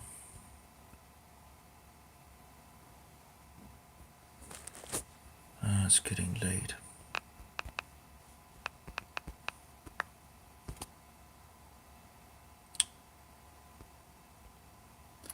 I still have glass in my toes.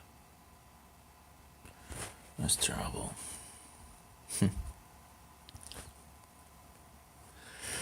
So we got the other thing installed as well, so I guess we nearly got our whole system installed, but yeah.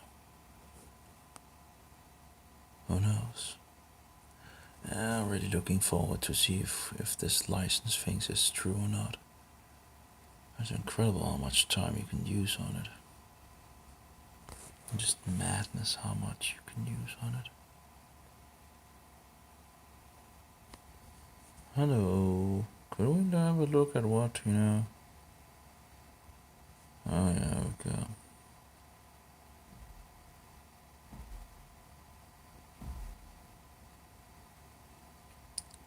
Doom.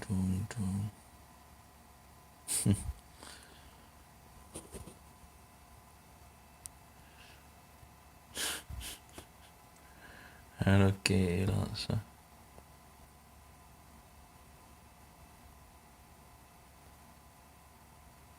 Do.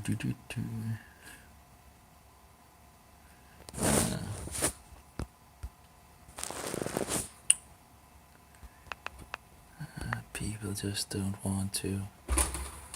Oops. Judy-eyes, right? Oh, well, I guess it's have a standard popping out the CD.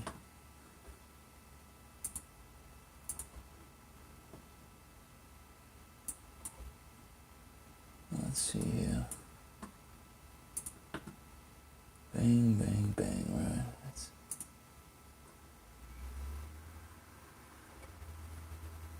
I don't know what it's doing now. Did it just burn it and it's now checking it or to verify?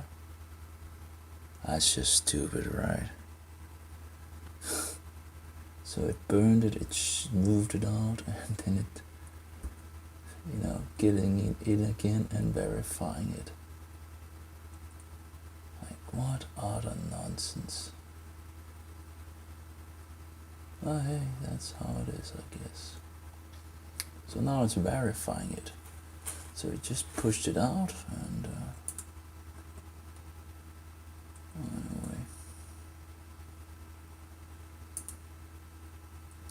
Still have it copying to the...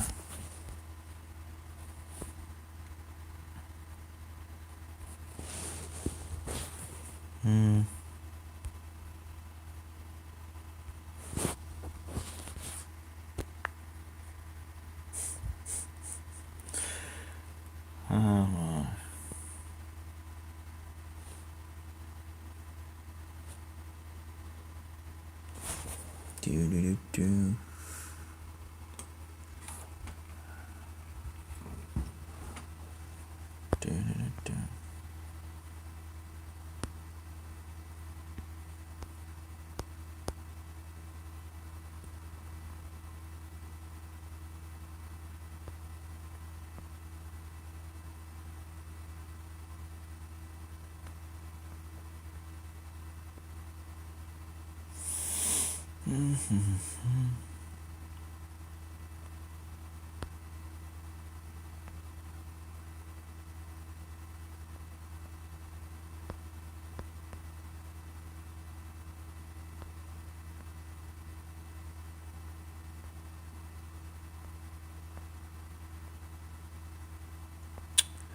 So because one promotes tassels, one is a Pharisee. These people just doesn't make any sense.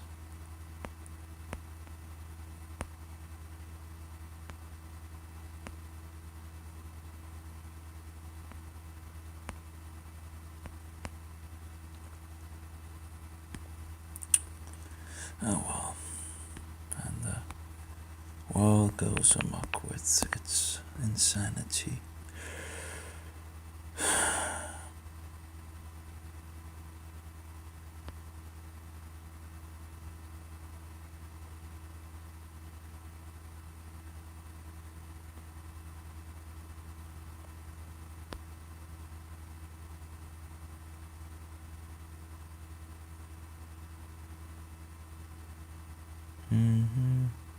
I guess this is just clickbait, but anyway. Earth has a lot to offer for those who have a bird's eye view.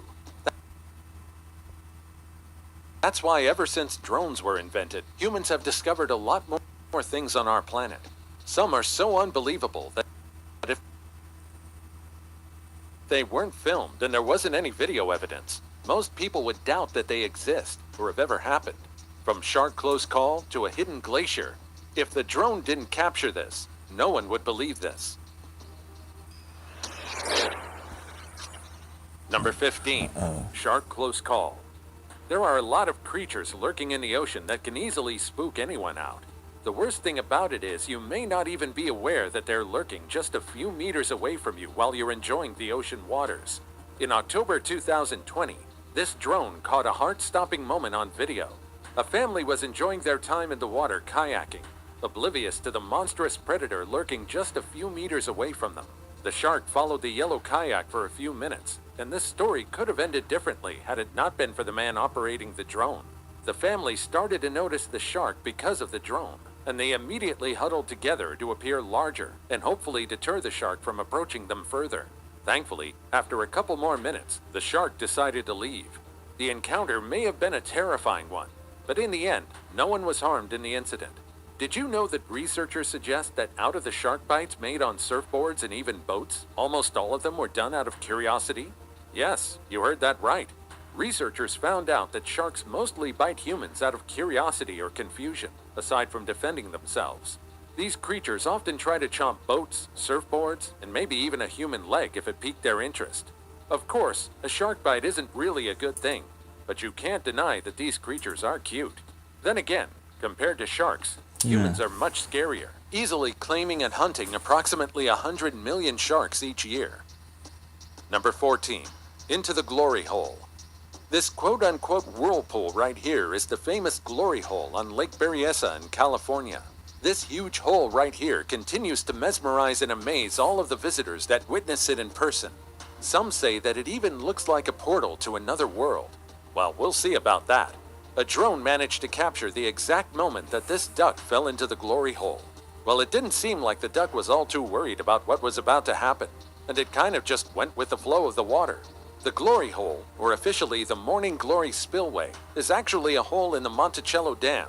It's a spillway that helps to decrease the water in the dam every time it overflows. The pipe that makes up this hole measures 72 feet across, and there's a 200-foot drop if you ever fall down the hole.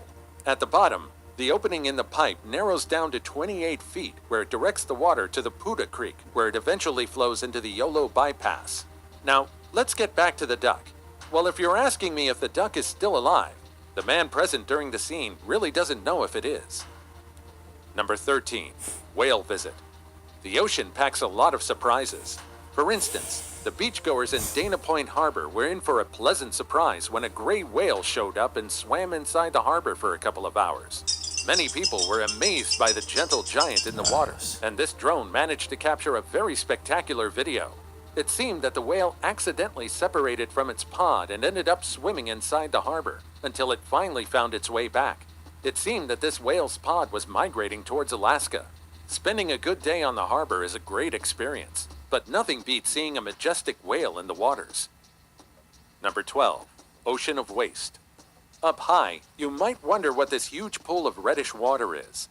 This is actually a collection of wastes, more specifically pig waste. This cesspool was discovered by filmmaker Mark DeVries while flying his drone over a hidden farm in North Carolina. Of course, many locals were disappointed by the discovery, but they weren't really surprised by the existence of the cesspool, because the smell of the pig waste was very evident across the surrounding houses. Just imagine, the waste of thousands of pigs are all dumped into this big pool. So of course, it's expected that this huge pool is extremely toxic. Now, this isn't really the worst thing in this situation. The waste is actually emptied from this pool into gigantic garden sprayers scattered around the farm premises. Of course, the waste is then sprayed into the wind, where pellets of the waste are carried by the air. Some local residents said that because of the waste spray, you might even mistake the liquid for rain. The smell was so bad that they usually couldn't open their doors or windows. Number 11, army of bats. It's not a swarm of bees or any other insect. Instead, this black swarm that looks like black... Well, I guess it's finished with with the CD at least. And verifying it. Yeah.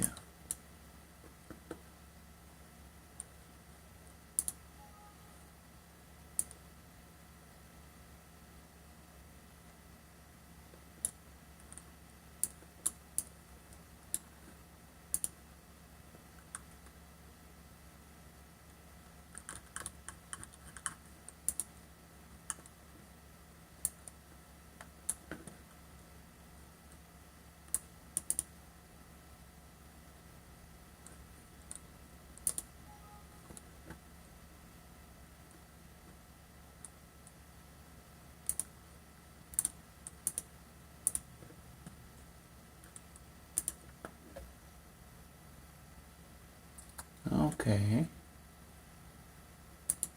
I guess so far so good.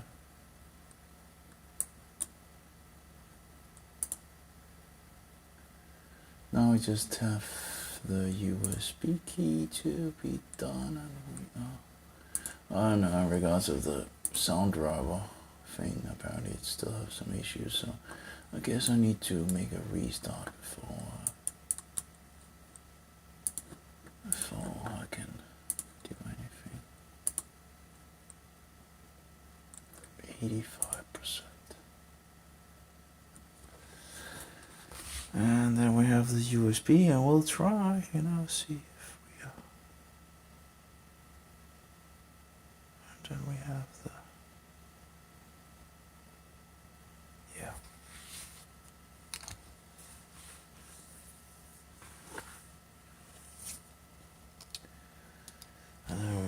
So far so good.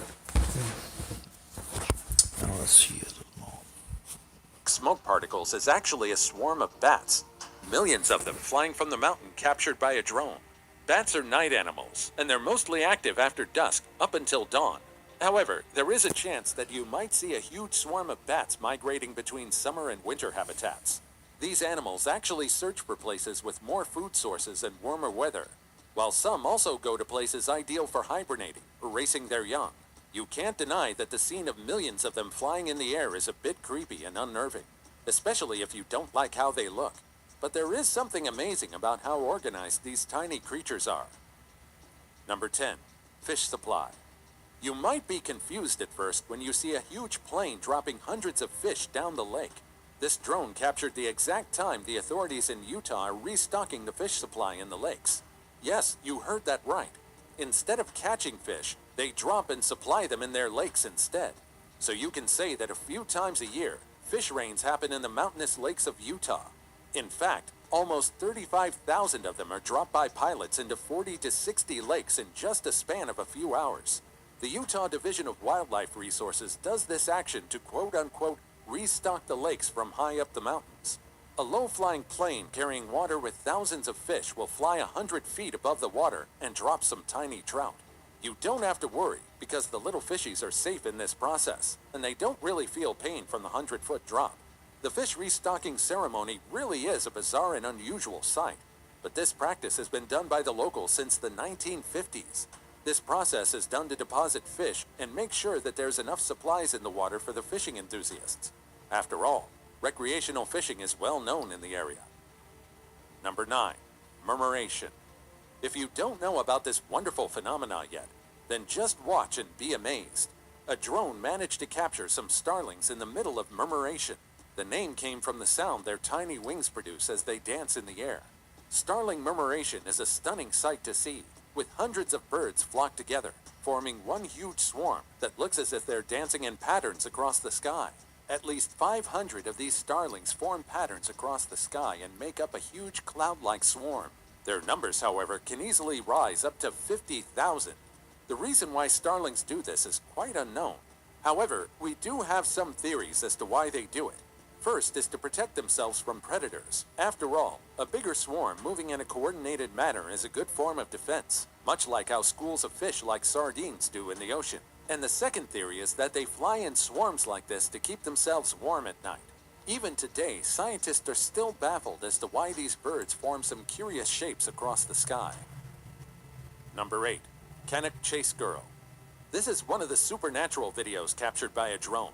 This video allegedly shows one of the black-eyed children of the Canuck Chase. In this video, there's a figure wearing a white dress hidden beneath a sea of trees. Canuck Chase is a trail found in Staffordshire, England, and ever since the Canuck Chase murders that occurred there between 1965 and 1967, stories about children with hollow black eyes roaming around it searching for revenge are circulated around by the locals. The perpetrator, Raymond Leslie Morris, abducted and claimed the lives of 3 girls, all between the ages of 5 and 7. He was arrested in 1968 for the attempted abduction of an intended 4th victim. Years later, the gruesome stories are the only thing that's left in the Canuck Chase, as well as the alleged ghost sightings. We'll let you judge the video yourself. Many were skeptical about the authenticity of the footage, and many believe that the ghost in the video is actually just a real person who happened to be walking on the trail. Number 7. Tiger Toy. Drones can be quite expensive, so these tigers may just be spoiled. A drone was operated above the Siberian tiger enclosure in China's Heilongjiang province. The tigers, which admittedly look a bit overweight, seem to be very curious about the weird thing flying above their enclosure. They easily caught the attention of these cuddly tigers, or rather, these fierce hunters. The lot immediately pinned down the drone as their prey, and in the end, these tigers managed to bring down the drone and reduce it to a chew toy. But don't worry though, because the remains of this drone were immediately taken by the staff that entered the enclosure in a safe vehicle. Number 6. Dog Finder. This dog right here is named Millie. Just earlier this year, Millie was stranded in the treacherous mud falls, and as the tide dangerously rose, they had no way to get to her safely. Instead, the firefighters and Coast Guards trying to save her had to be creative in her rescue mission. Since she denied every effort of reaching her, the authorities employed a drone with a dangling sausage. That's right. And just like a natural response, Millie followed the sausage, lured by its scent. The drone led Millie to a safer spot until the authorities were able to get her and bring her back to her owner, nervously waiting for her. Apparently, Millie is actually a rescue dog that slipped her collar while they were out for a walk in Hampshire, southern England. Millie's owner was very thankful to everyone that worked together to save her dog. I guess this is one of the breakthroughs in dog rescues. A drone and a piece of cooked sausage. Number 5. Ghost Town. Now here's one intriguing video. When Utah was hit by extreme drought, the dry environment uncovered a hidden ghost town that's normally under a reservoir in the state. The drone captured the video of the unearthed town built way back in 1860. However, ever since the late 1950s, it's been abandoned and remained covered under the waters of the Rockport Reservoir. The town of Rockport only had around 100 to 200 people over the years, and it started to decline in the 1930s until it was completely abandoned. Of course, before the dam was built, some of the buildings were removed so they could be preserved for history, including the Old Town Chapel and the school. And now it's time for today's pick. Sometimes we really aren't sure if we saw something or not, but if there's photographic evidence, we can start believing our eyes more. Just take a look at this picture. I don't know about you, but it looks like a two-legged creature that's yet to be discovered. There have been many instances where drones capture a bizarre and unknown creature. Some of them are perhaps living things that we are yet to discover. After all, despite living on Earth for thousands of years, we still haven't discovered a few elusive species out there. However, there are also times when drones catch something otherworldly. Just like the Canuck Chase Girl, the amount of supernatural activity caught by drones is starting to pile up. Then again, it's always up to you if you believe these photos or videos. What do you think? As always, comment down below with the hashtag today's pick and let us know your opinion about what we just showed on screen. With that said, let's keep things moving. Before we go on, I've got a little challenge for you that'll take 5 seconds to complete. You just leave a like on this video, smash the subscribe button, and click the notification bell right now. And that's it. Try it. Number 4. Loch Ness Monster. The Loch Ness Monster, also known as Nessie, is a well-known creature in Scottish folklore that's said to be living in Loch Ness in the Scottish Highlands. It's often described as a creature that has a large, long neck with one or more humps protruding out of the water. There have been several sightings across history, but no one really knows if Nessie really exists. However, a drone allegedly managed to take a picture of Nessie while swimming on the banks of the loch. You really can't deny that this creature definitely looks like it's the Loch Ness Monster chilling underwater. The videographer said that he didn't notice the unusual shape in the water until the viewers pointed it out. With the many hoaxes and doctored pictures and videos on the internet, it's quite hard to believe everything you see. But surely this drone footage isn't edited. What's more astounding about this footage is that the shape is quite similar to some of the eyewitness descriptions of Nessie. According to eyewitnesses, there weren't any debris like driftwood, which could have made this shape. But we really still can't confirm that this creature right here is in fact Nessie. And so, the search continues. Number 3. Drone films its own rescue. While drones have been very useful in a lot of rescue and delivery missions, sometimes these things also need some rescuing. For example, in this video, you'll see a drone capture its very own rescue. It seems that these two gentlemen lost control over their drone, and they had no way of controlling it back towards them. The camera was coincidentally pointing right at their direction, and it captured the two men running frantically towards the drone, which was slowly falling into the water. Just like a man running on pure adrenaline, this guy in the red shirt immediately jumped into the water and swam as fast as he could to retrieve the drone before it could even touch the water. I'm not gonna lie, that's some amazing dedication right there. But then again, the drone would probably be unrecognizable if it fell down the water, judging from the water's depth. Number 2. Splash of color. There are some things that you really can't appreciate until you look at it from a different perspective. This is the tiny village of Jotapan in Malang, in Indonesia. All the houses in this tiny village are splashed with its very own color, and these mesmerizing aerial shots show just how wonderful it looks. The vibrant colors make it look like the village is something out of a Disney movie. However, did you know that this village is actually a poor slum, and the village was just repainted by a group of public relations students who wanted to give some tourists a reason to visit the place? The students did so well, and they really put the townsfolk's interest at heart, because originally the government wanted to remove the desolate village until they proposed the idea. Now, locals can sell souvenirs, open restaurants, and do some business, thanks to all the visitors and tourists attracted to the town because of the vibrant splashes of color. There are many colorful houses or villages located around the world, just like Burano and Vernazza in Italy, so this town really isn't the first colorful village. However, you can't deny that just by adding a splash of vibrant color, hundreds of impoverished residents were saved from eviction. Number 1. Hidden Glacier. This site right here is probably one of the best discoveries made by a drone. The Himalayan mountain range is already one of the most scenic places on Earth. The Alps may be treacherous, but it provides... Yeah, it seems to say that it couldn't make the USB bootable, so... Alright, let's shut it down and at least try the CD. I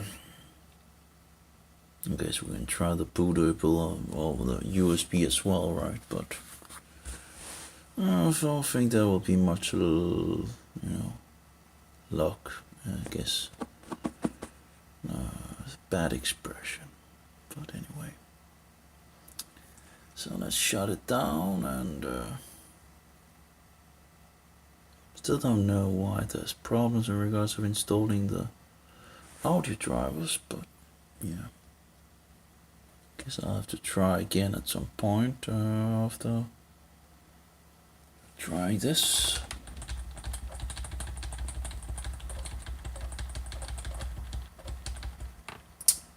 Okay, let's go with the CD and see if we have any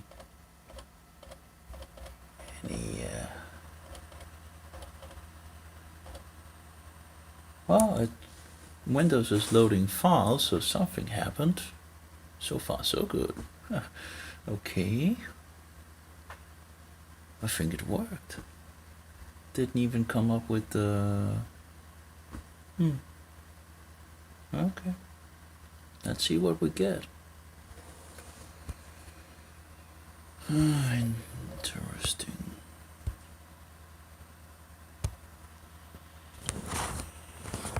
Well, it says it's starting Windows, so hopefully it's the installation it's starting. We'll see. Come on, installation. Could be so cool. Setup is starting. Oh my. Oh, that is good. Oh my. Did we actually have something that's working?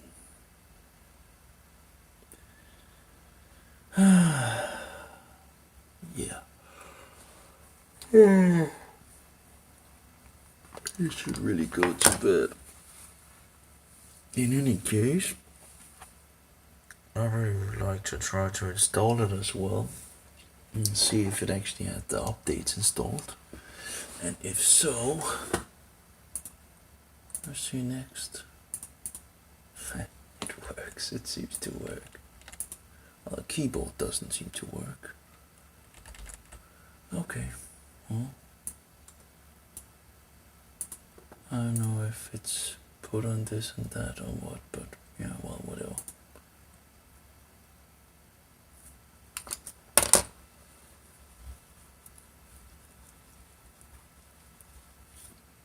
Oh, let's see. Here we have the drives. It actually goes into the installation here. Do I have somewhere I can install it? Okay. Well, anyway, it works.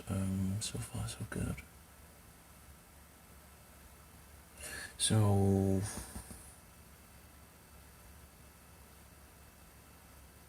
guess I could take the XP thing and try to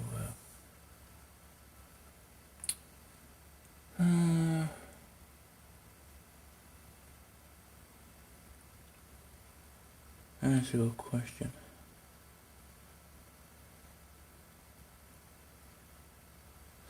Would be interesting also to see if the USB would work. Probably not, but well, maybe we could just have a look. Let's see if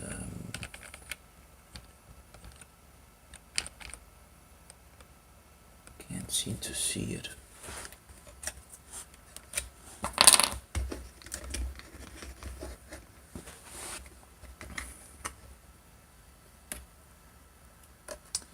Maybe the boot option is not boot option is not turned on in the BIOS. Oh, it seems to be loading on the. There we go. Let's see what happens. Nope, that didn't work. Okay, let's just try once more, but okay, that didn't work. Okay. So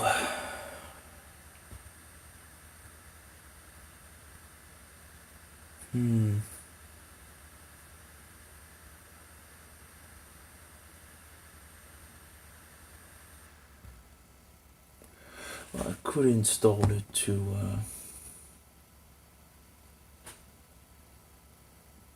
yeah, well, I could also just smash the XP thing and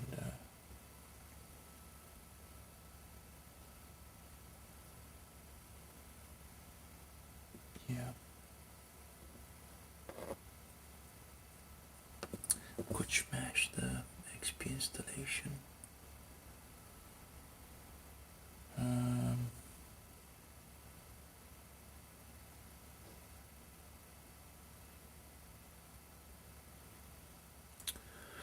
That's a good question. I'm thinking, because I have most of the things on number 3 at the moment, so.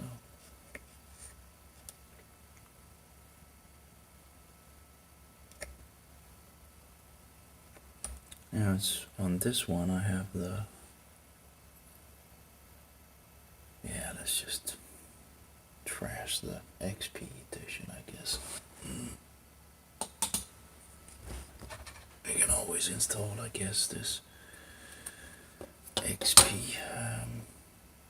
So let's just do that.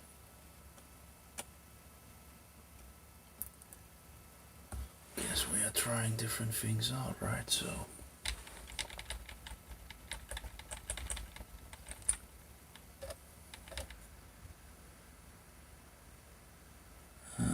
Okay, we need to restart. Let's try again.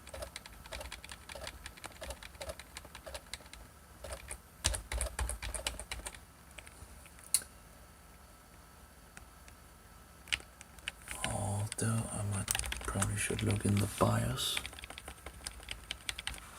Oh, we can. Let's see. Yeah. That's disabled. Okay.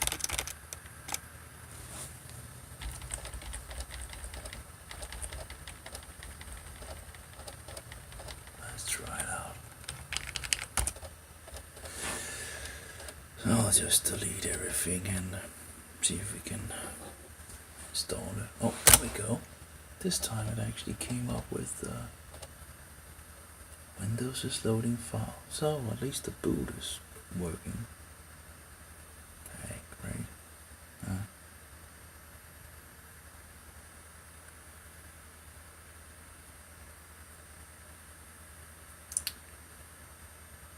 You can make one hard drive out of this.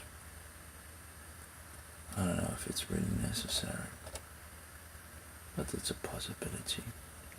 But I'm using all of these hard drives to test things, so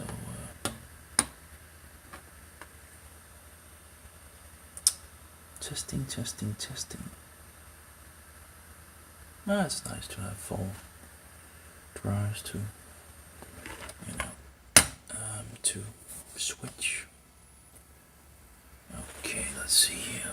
The mouse is working. I don't know about the keyboard. Should work, but setup is starting. So that should install a system that is pretty much like the standard, but with a lot of updates.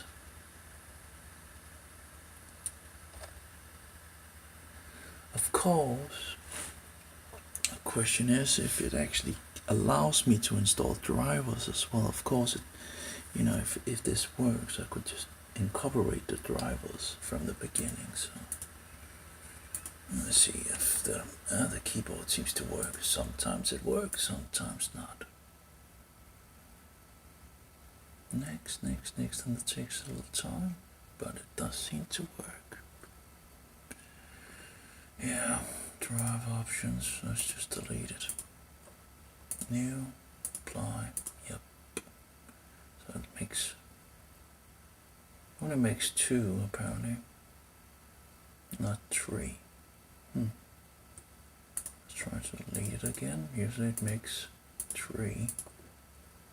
New. Although I'm not sure it's actually needed. It seems to be actually be able to do it without. But sometimes it doesn't want to install if there's not multiple drives. Yeah, that's interesting. It didn't make the 3rd. But it's installing, so it is working, it seems. Yeah, that's interesting. Now, we'll see when the code is coming around, if it wanna accept the code. If it does accept the code, I'll just need to fix,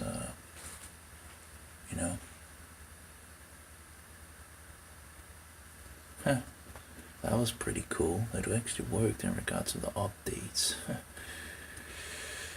Yeah, that was nice. To see something working. And now it's installing. As far as I know, with the updates.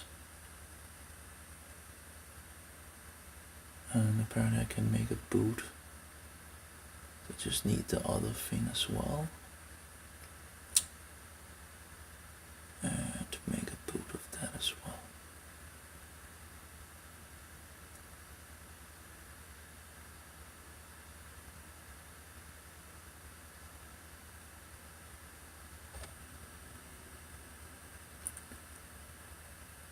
Make a boot of that, yeah.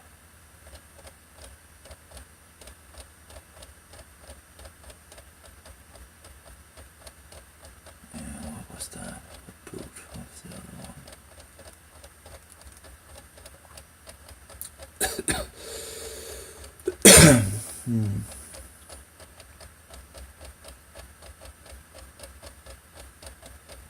Yeah, the other one was like a full installation. That could be interesting to try as well.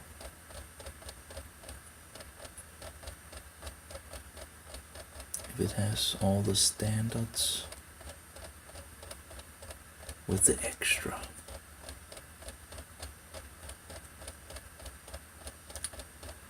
This takes around an hour or so to install all the things, I guess, and then it needs a name and all that, and we can check out if it worked.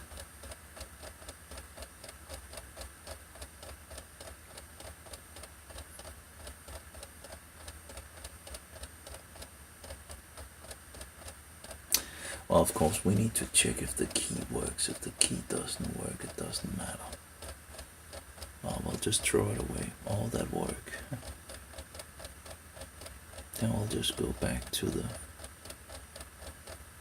other thing, but I would like to try to see if this actually works.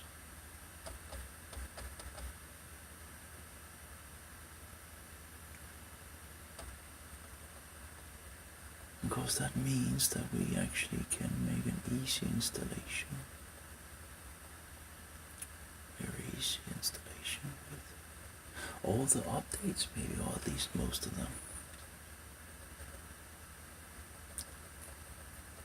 I don't know, maybe one can actually put your own folder as well, I guess. I could probably put the driver folder into it as well before making a bootable, then every, the whole file, just need to be made into an ISO and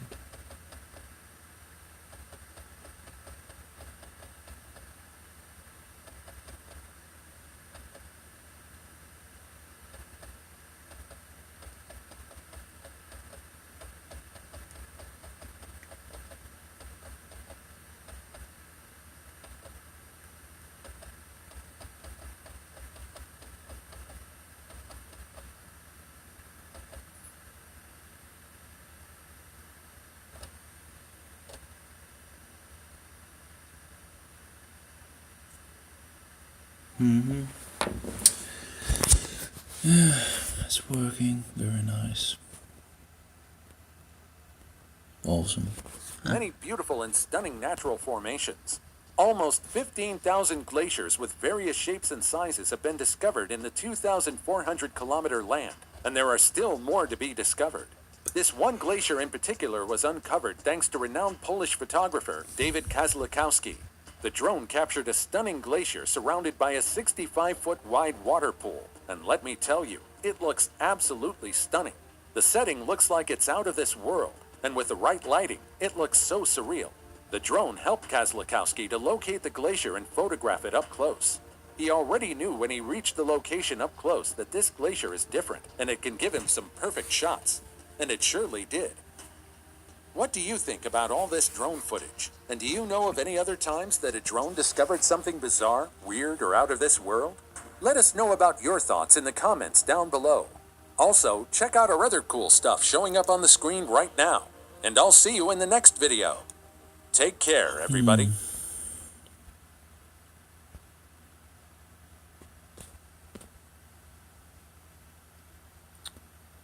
Oh, guess then. Ukraine has come under heavy fire again. Missiles have struck cities across the country, including the capital, Kyiv. At least 10 people have been killed. Russia's president said the strikes are in response to an attack on a key bridge between Russia and the annexed Crimean Peninsula. Ukraine's president has accused Russia of wanting to, quote, wipe us from the face of the earth, and is warning its citizens to seek shelter. Multiple blasts rock central Kyiv during morning rush hour. Civilian targets were struck in the barrage of strikes, the first to hit the capital in months. In the morning, we were woken up with this greeting from our neighbors in Russia. You see all this here and across the entire city.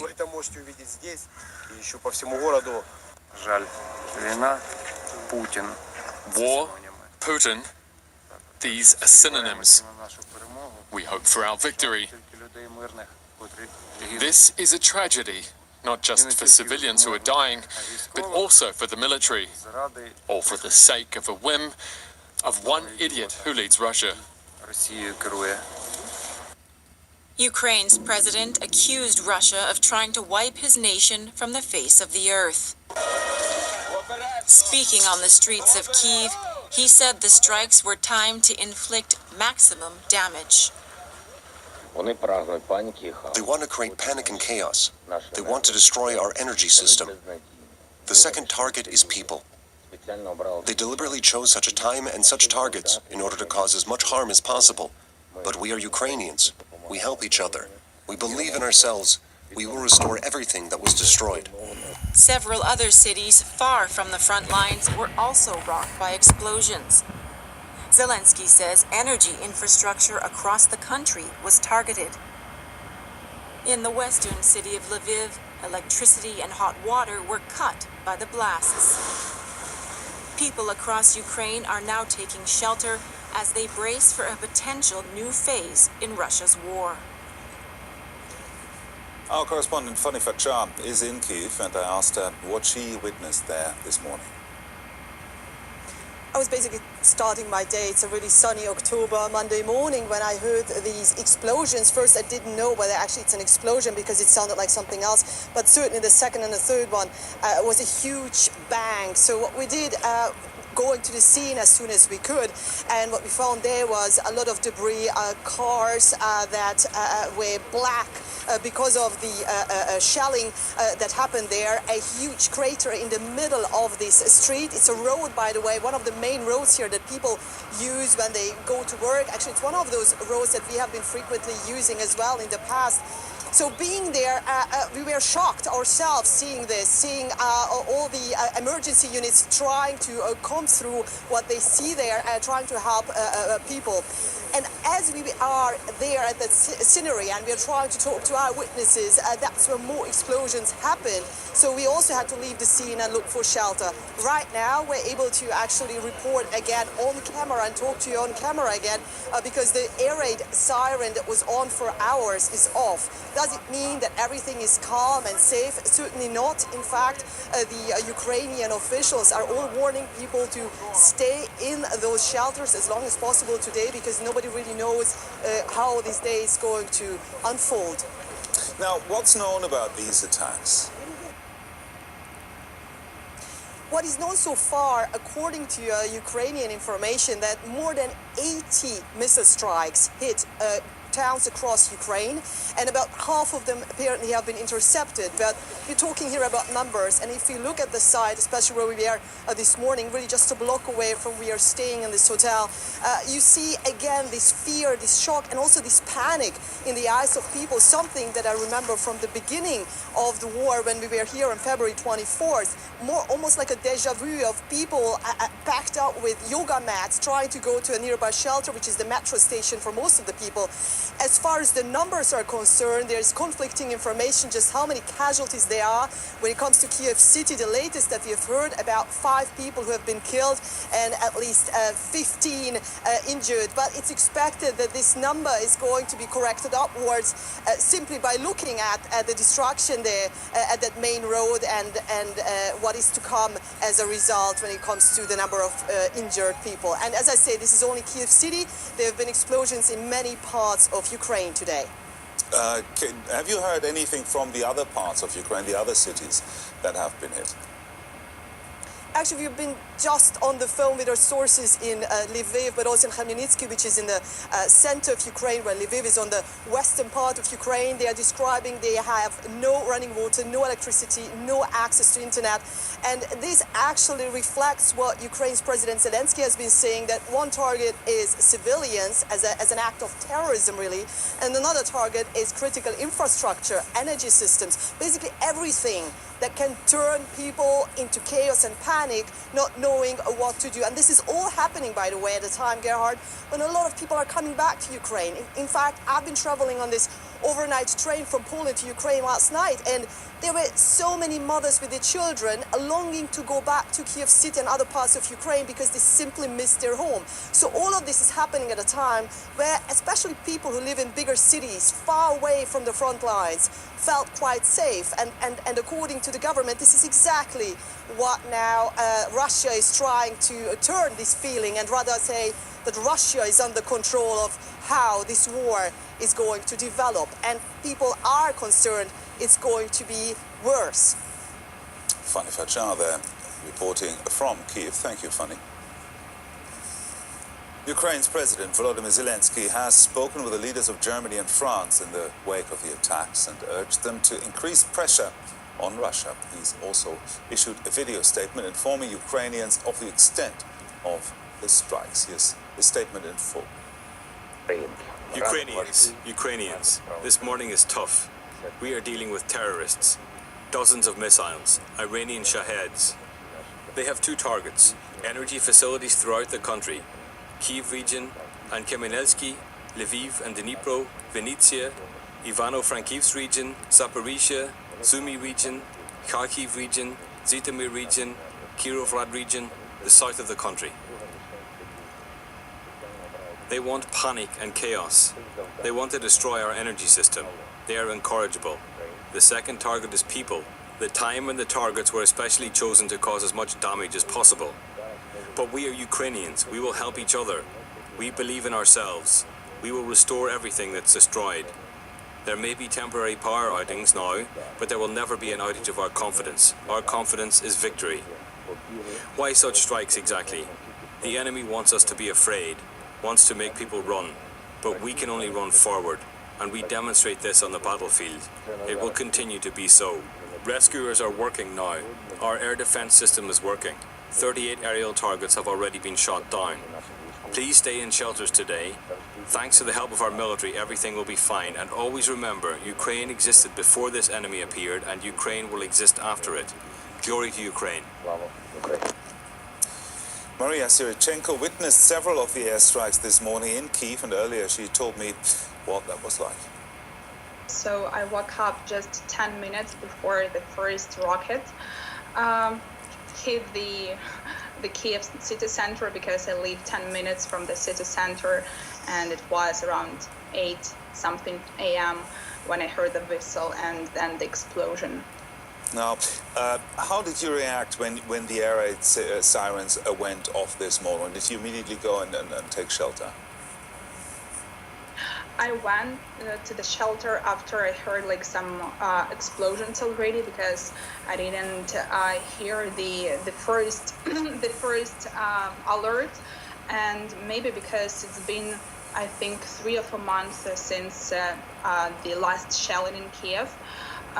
We as citizens became a bit less, attentive to the air raid alerts. That's why when I heard the explosion itself and the whistle of the rocket, then I went to the shelter. President Zelensky said that the airstrikes also hit vital infrastructure, including power stations. Did it hit anything next to you, or is it already palpable that infrastructure was hit? Yeah, I live just 3 or 4 minutes walk from the... So, just more of the war, right? Bullshit, yeah.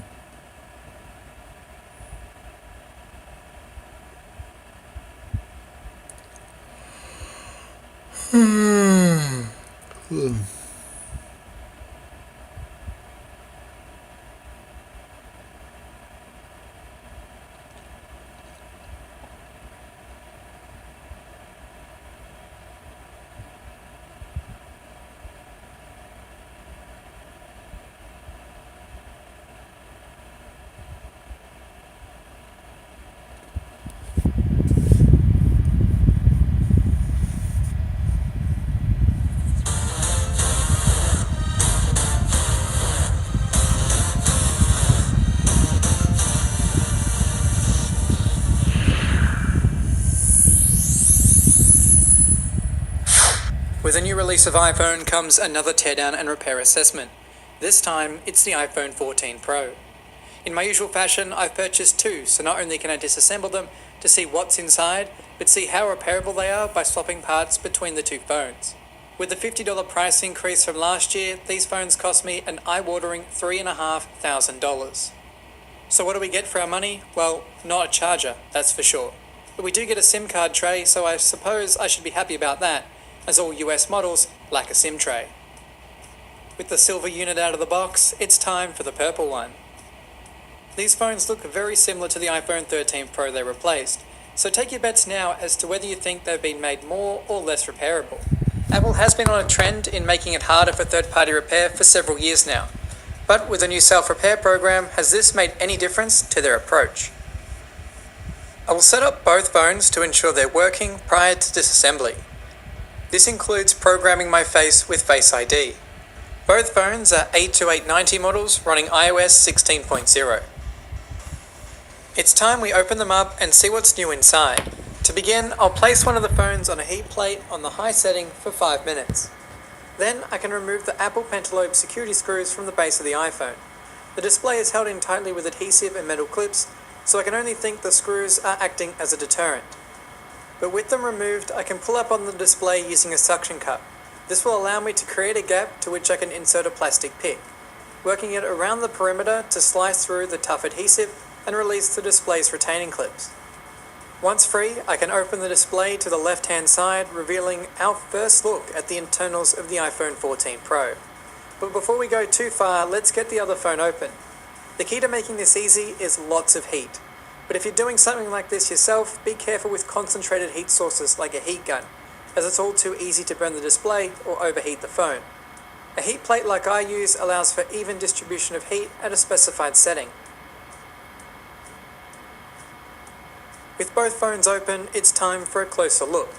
Up top, you'll find a more compact Face ID array and A16 branding on the logic board. It's time we get that display out of the way so we can dig a little deeper inside the phone. When compared against the 13 Pro, there is now only one bracket covering the display and battery connections, but it's still fastened with 8 tri-wing security screws.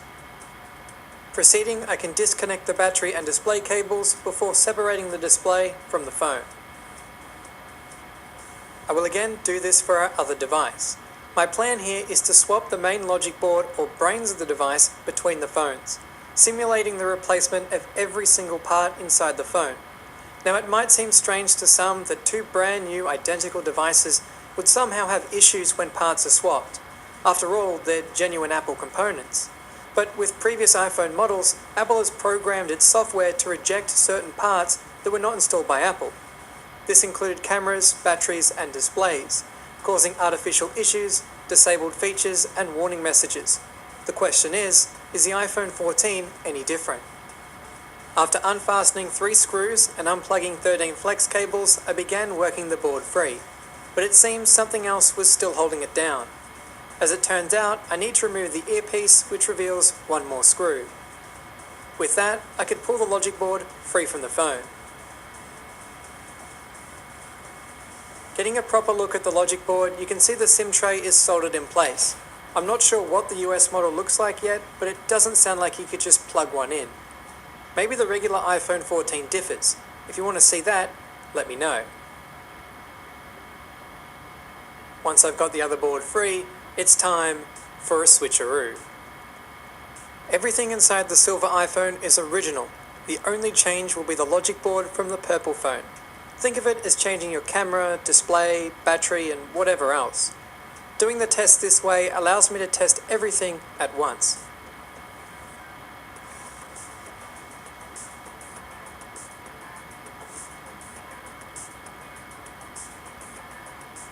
Once installed, I'll attach the display that was original to the silver phone.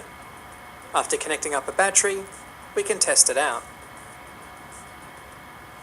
Nothing seems out of the ordinary. That is, until you unlock the phone. I'm bombarded with notifications saying there's issues with my phone and that it's unable to determine if my parts are genuine. But how does it know? Well, Apple gives every part a unique serial number. These are matched to the phone when it's built. As soon as the software detects a change, this is what happens. Each message will link you to an Apple support page, prompting you to take it to Apple for service. These are 2 brand new phones. There isn't anything wrong with them. They also highlight the importance of the phone being serviced by trained technicians. This from the same company who introduced a self-repair program for its users to fix their own things. I felt the program was trying to show Apple becoming pro-repair. So why am I getting these messages?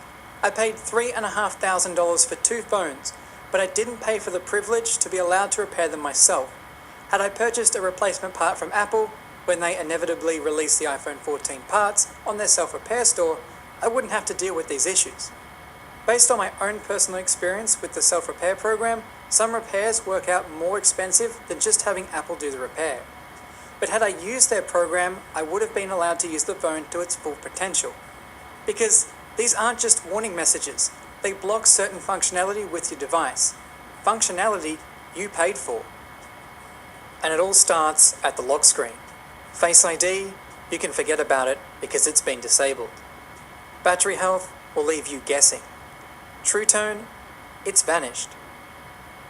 And auto brightness will leave you in the dark. Let's be real, you can't blame removing auto brightness on safety or security. It just makes the phone inconvenient to use. A perfect example being the new always-on display. It dims the screen when locked and can drop the brightness to 0% when it's in your pocket or on a table. When powered back on, it resumes at 0% brightness. Because auto brightness is disabled, you can't see the screen and have to blindly find a way to turn up the brightness. Crazy, right? But we haven't even tested the cameras yet. Good news is, all the rear cameras function in all modes. But the front camera, well, that's a different story. It doesn't load at all. But how do I know I'm not at fault? Despite running into very similar issues on both the iPhone 12 and 13s, I need to make sure. I'll conduct the same tests on our other phone.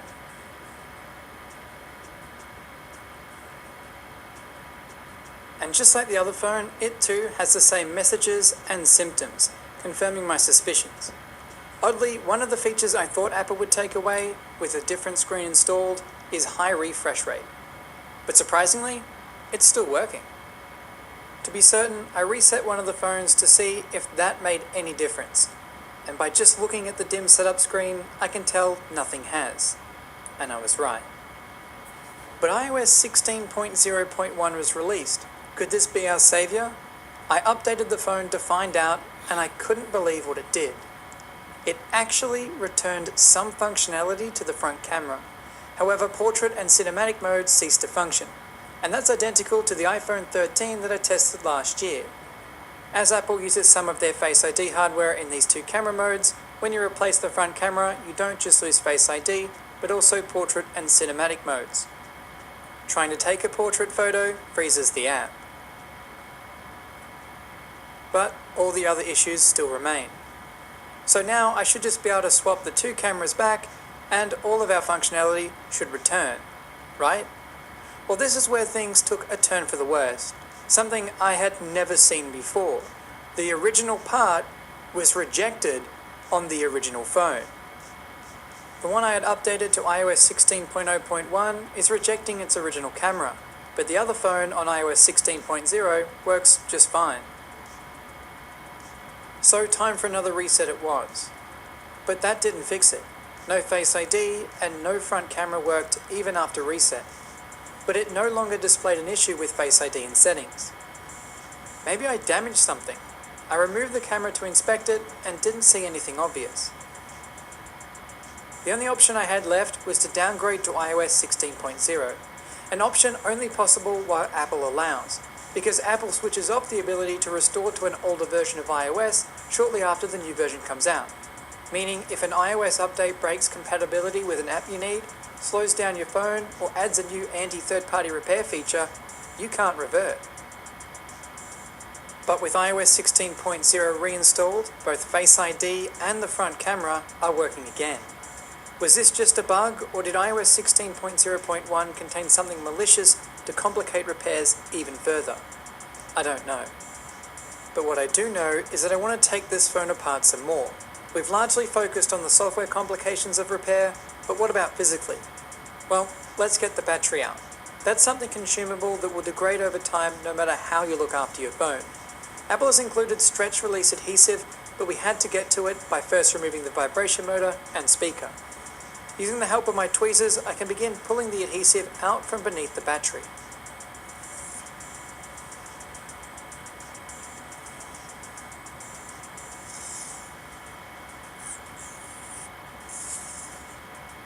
The adhesive looks somewhat inviting, but breaks off so easily.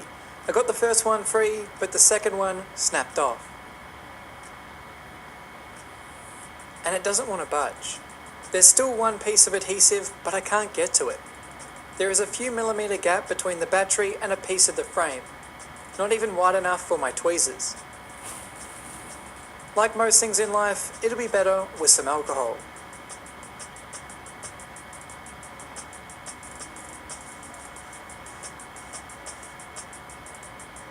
While we're at it, let's take out the gargantuan camera array. It's secured under a large metal bracket that's fastened with tri-wing screws. If there is one positive thing to take away from this video, it's that Apple does a really good job with their cameras. And just look at its size compared with an iPhone 5S camera. What's left inside is a housing that's mostly just flex cables, buttons, and a charging port. But there's still one last thing I wanted to see if Apple improved upon, and that is the rear glass. Can you actually replace it? Going back to the heat plate, this time I could heat the back of the phone. I attempted to separate it using a similar method to the display. However, it appears Apple is still using their incredibly strong glue that might as well be considered a weld because it's that strong. I've successfully removed it on an iPhone 12 using a laser machine and painstakingly flaking it off. But this is as far as I'm going to take it. What we have here is a mostly disassembled iPhone 14 Pro.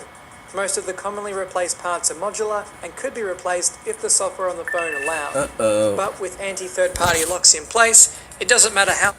Windows setup failed to install packages that apply component settings while offline servicing the image. The setup log file under Windows.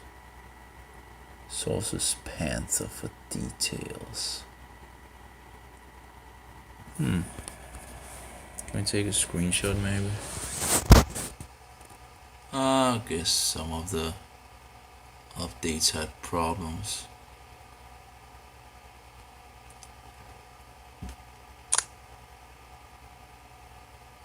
I wonder if if it's going to take an image. Yep, okay, just a little slow. Okay, Windows failed to install. Yeah, that's okay. Any change that were made for you continue that? There might be some, updates. There was like 2 updates, right, that failed. And of course I just tried to install every single one of them, so I can probably look into those that well, it still seems to be moving on. Well, that might be something to look into if it didn't cancel the installation. We'll see.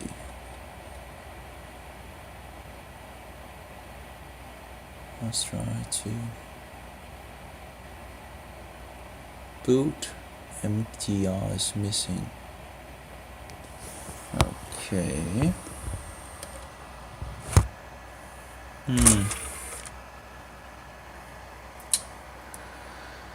Okay, that didn't go so well, I guess. Maybe I should make a clean installation media first and then go from there, something like that. Boot MTR is missing. Okay, so it clearly did not. Well, I made a boot, but apparently it didn't really seem to work, I guess. Okay, well, I guess it would be interesting to actually just make like a standard image. I guess I should do that tomorrow, something like that, if anything. There might be, in regard to these updates, that usually makes issues as well. When you update, there might be a problem on that level. I really should just make like, a standard thing and see if it actually just works, right? And if I can get that to work, then sort out I should have looked at what updates it failed.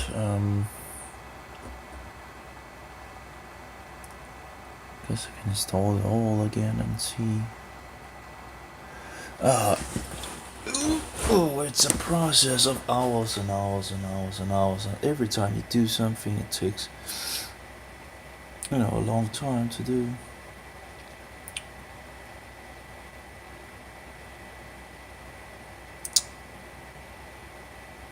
So, but I guess I should actually have I can still use the other computer, so.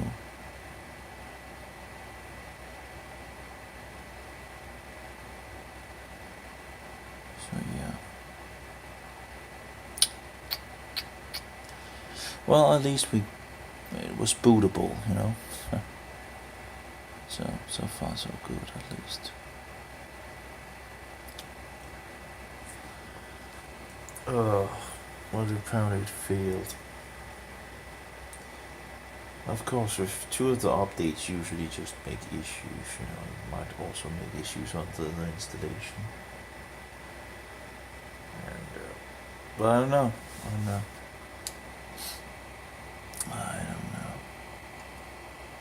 That would be, of course, something to look into.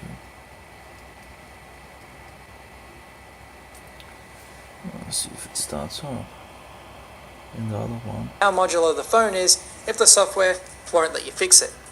And for those curious, no, you cannot interchange the iPhone 13 and 14 Pro displays.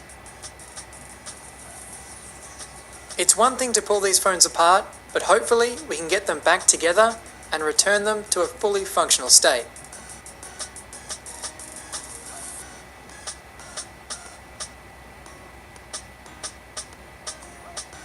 Oh, seems like it's broken.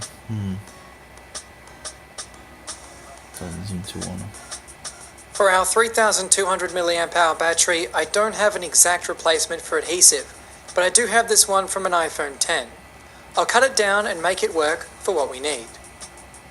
Like what came out, this is also stretch-based adhesive. After removing all the plastic protective film, I can reinstall the battery into the frame. Now all that's left is the logic board and display. I'll of course ensure I'm reinstalling the original parts, as I don't need a repeat of the issues that come from installing replacement parts.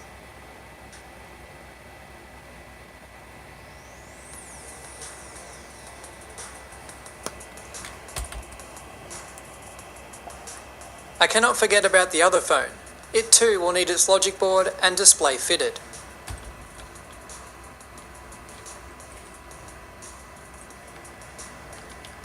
One thing I'm curious to see is how the display fares against having an always-on display. Will we see any burn-in? I guess only time will tell. Once the display and battery are attached, the final bracket can be screwed into place. After a spray of air and a quick wipe down, the iPhone 14 Pro can be sealed up. I'll reinstall the SIM card tray and the 2 pentalobe screws into the bottom of the iPhone. Again, I'll repeat this for our other iPhone 14 Pro.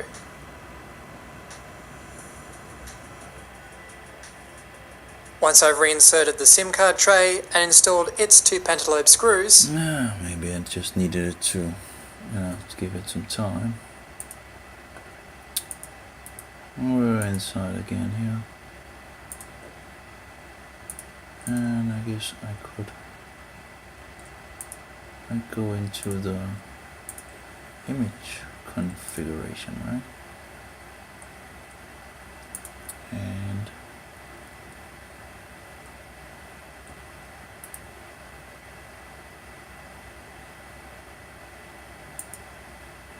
And it is kind of slow, I guess. Everything is not set up, but it seems like the drivers are working. Graphic drivers. There we go. New answer file. Yep. Let's just try to take this, template, and it should fix everything.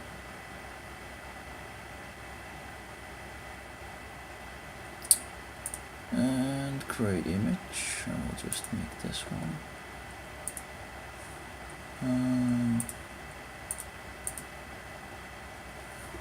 will be called test. Okay.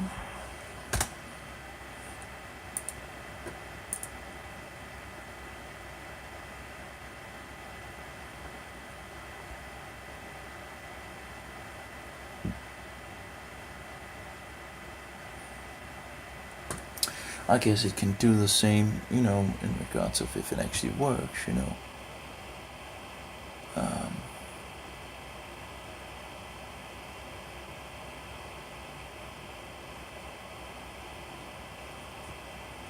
if it works like with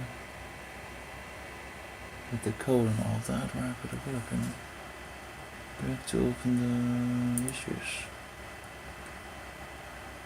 Great. So here we are, and image burn. I think I can remember how to do it. I'll just go here, and the test, select folder, and we'll go into advanced mode. I guess we'll move down here and it says test, yep. Oops. It has a problem in regards of same name. Okay, so make bootable, boot image. We'll go into desktop.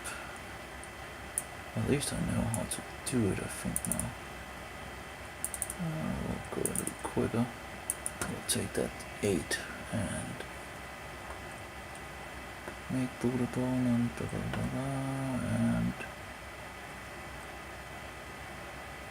and interesting, it's updating how much.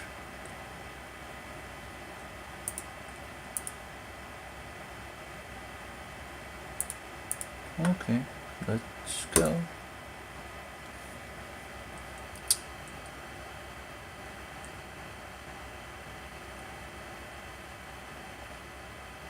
issues. Just make whatever.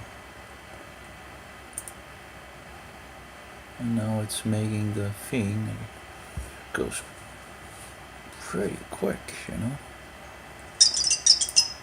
And there's this nonsense things, but anyway, there we go. Let's close that down. And we should have an image file somewhere. That is just called test. Although I don't see it. That's a good question.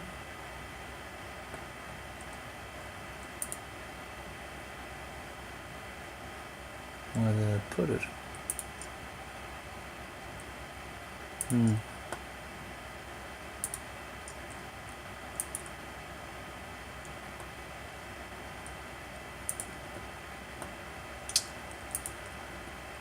Yeah, that's a pretty good question. Where did I put it?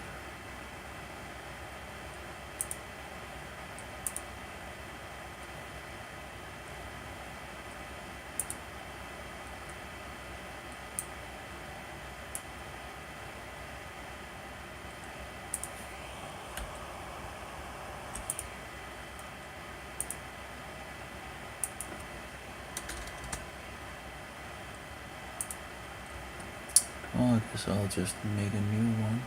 I don't know.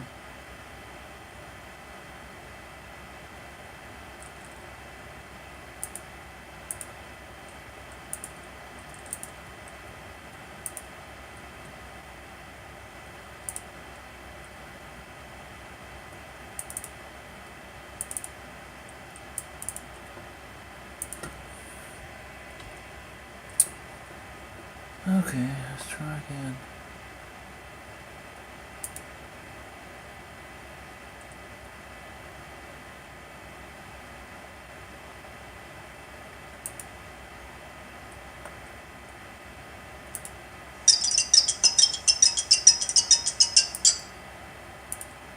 Uh-oh.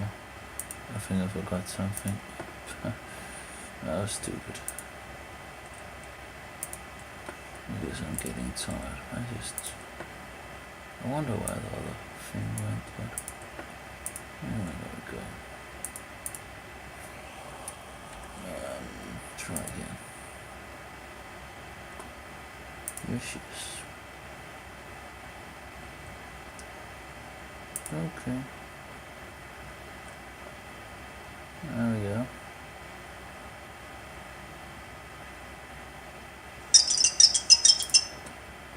And it's very annoying. Oh, that's okay. Image burn. Ultimate image burner. Loading, please wait. Oh, it's just to do alright anyway. Write image to disk.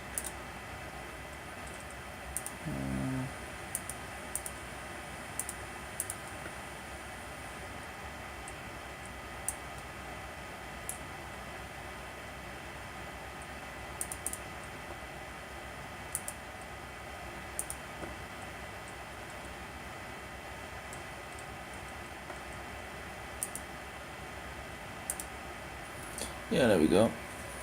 Oh my.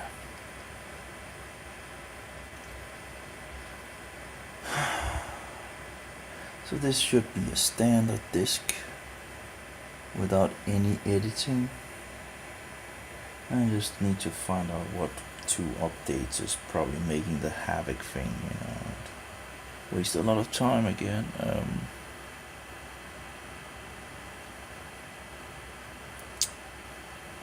One would need to, try out, it's just hours and hours of testing. Of course, it would take to figure out which, could take half of the updates, install them, and then, trial as go, and take 1/4 more and see if that works. And but anyway, I think that would be the 2 that usually gets issues that I should figure out what is, write it down, and try not to install them, and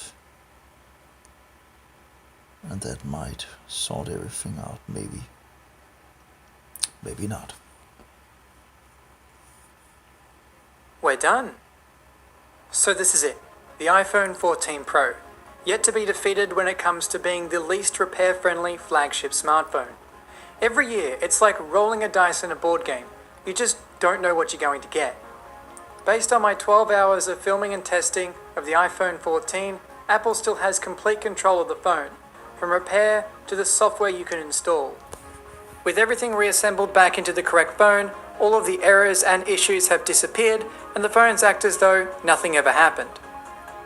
Breaking down all the anti-third-party repair locks, replacing your display will remove True Tone and break auto brightness, a new battery will disable battery health, a new front camera will break Face ID, portrait mode and cinematic mode, a rear camera will only give you a warning message, and lastly, replacing the logic board will trigger all of the previous penalties.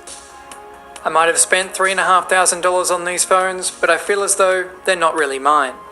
And on that note, this has been a Hugh Jeffries video. If you like what you saw, consider subscribing and check out the Teardown and Repair Assessment playlist for more videos just like this one.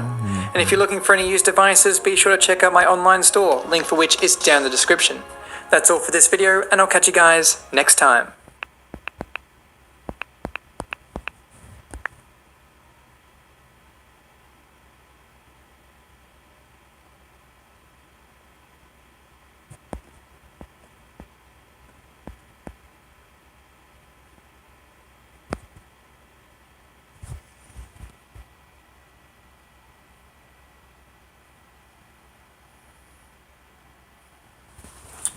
Potential harmful. What?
Итак, мы сейчас находимся в Белгородской области.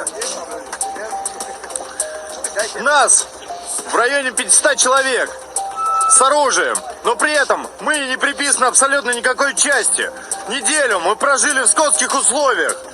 Абсолютно скотских. Никакого материального обеспечения, денежного удовольствия. Ровным счетом ничего.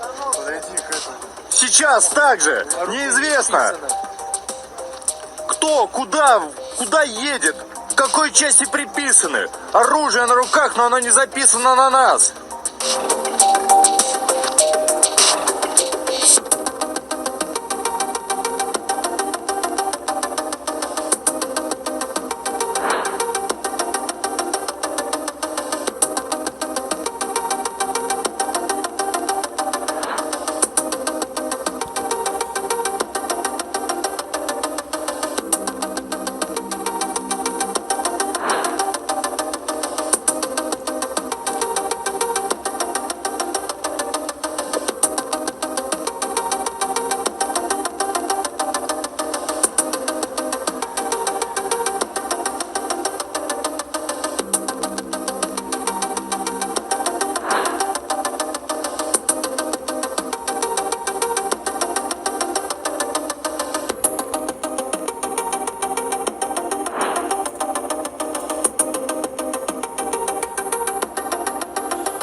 I guess clickbait.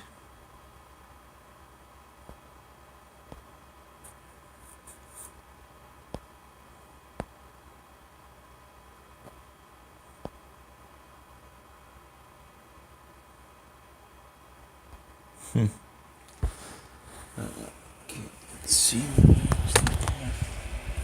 Why do we actually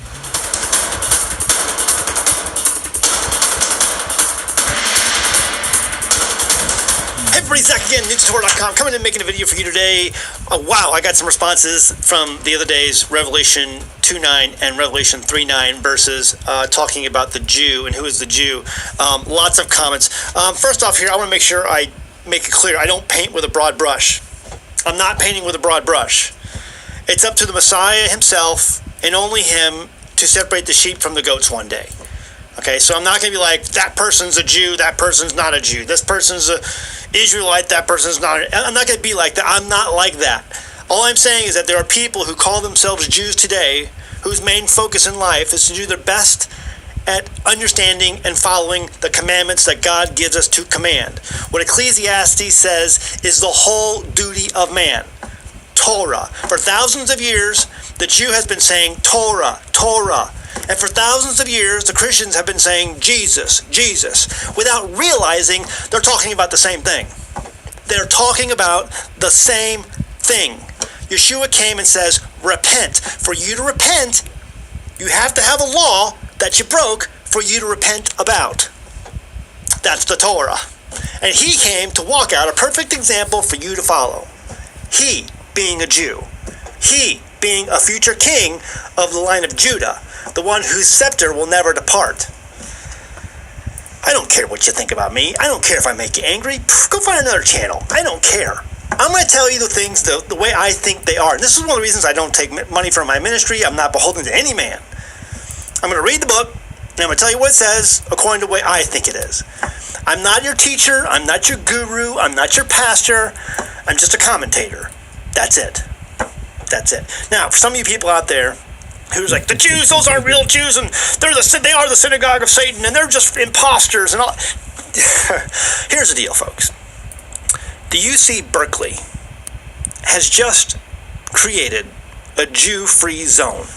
That's what it's being called anyway. It's not really a Jew-free zone, but they're saying that there are no more allowed. The 9 law student groups at UC Berkeley have decided they will no longer tolerate or accept or allow to speak any Jewish speakers on their campus. And they're calling it a Jew-free zone. UC Berkeley. You know, I've said it before oftentimes on my channel. You can tell an awful lot about what God loves by saying what the world hates.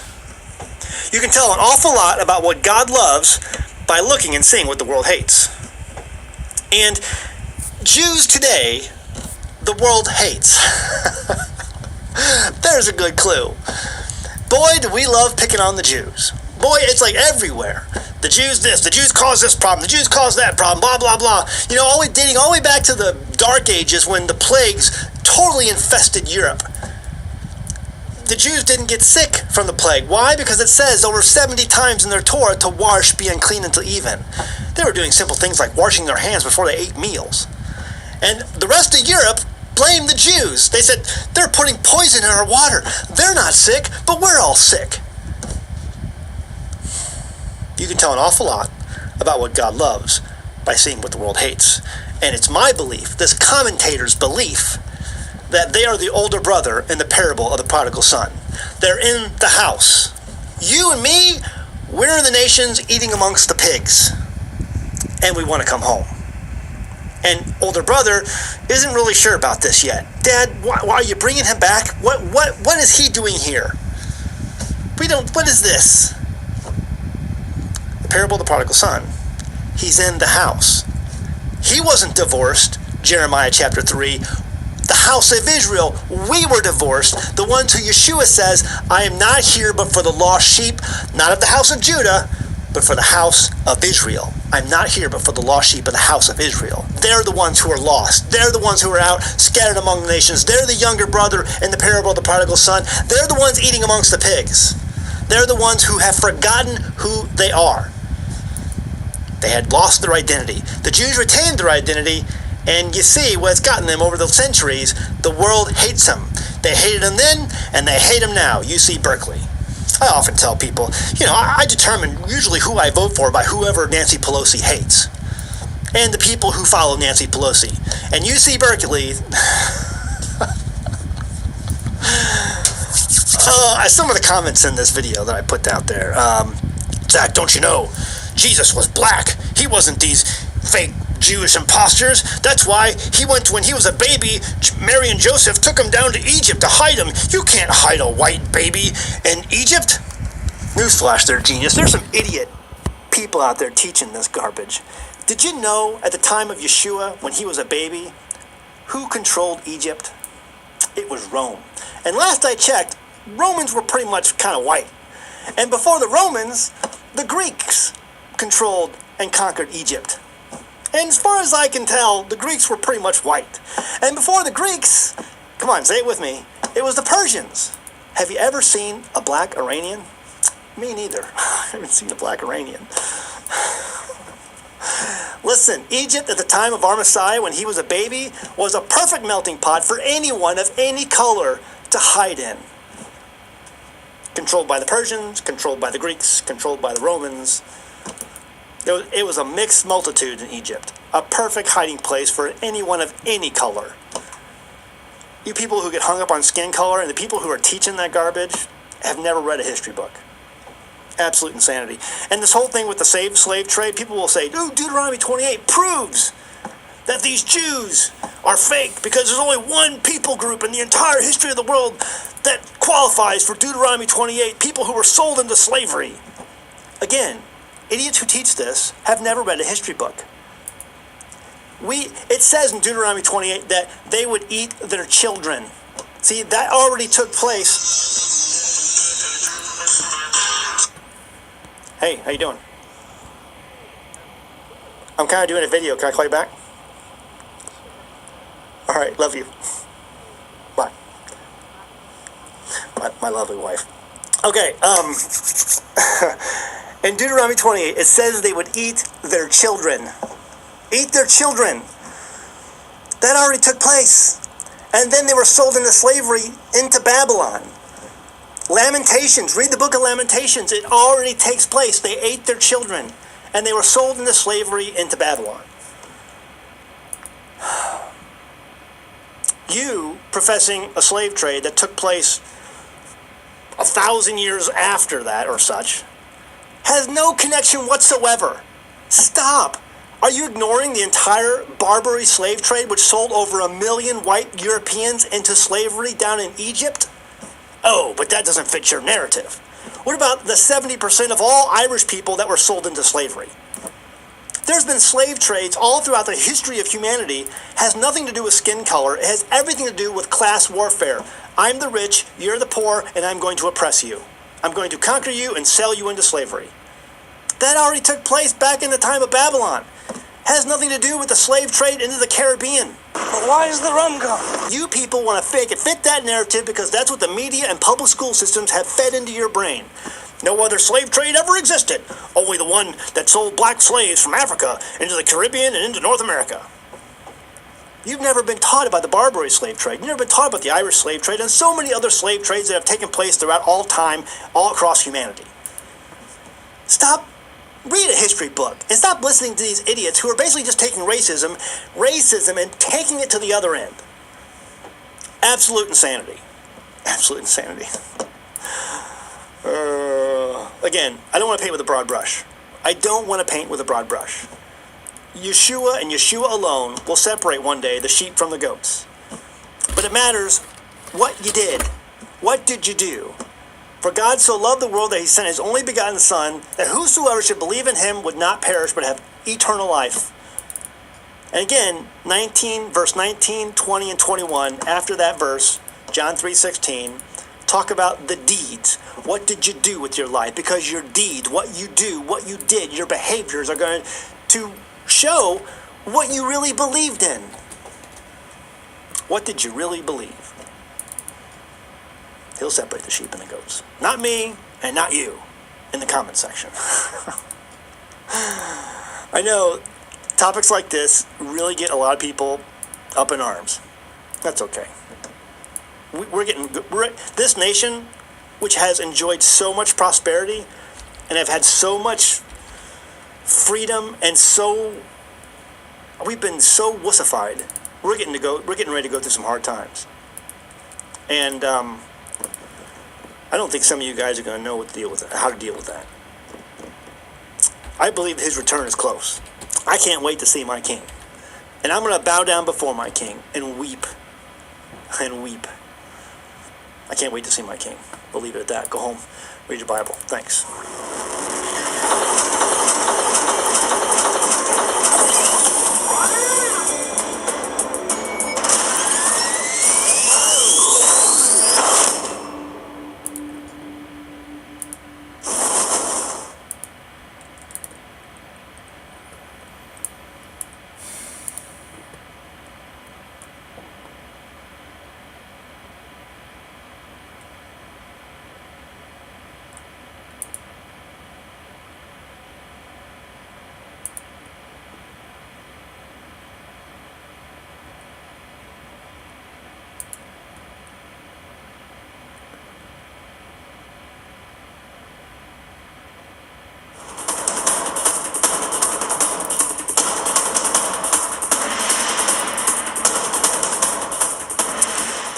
Zach again, newtutorial.com, coming in and making a video for you today. I'm going to respond to an email today, a comment that was sent in through my website, I believe.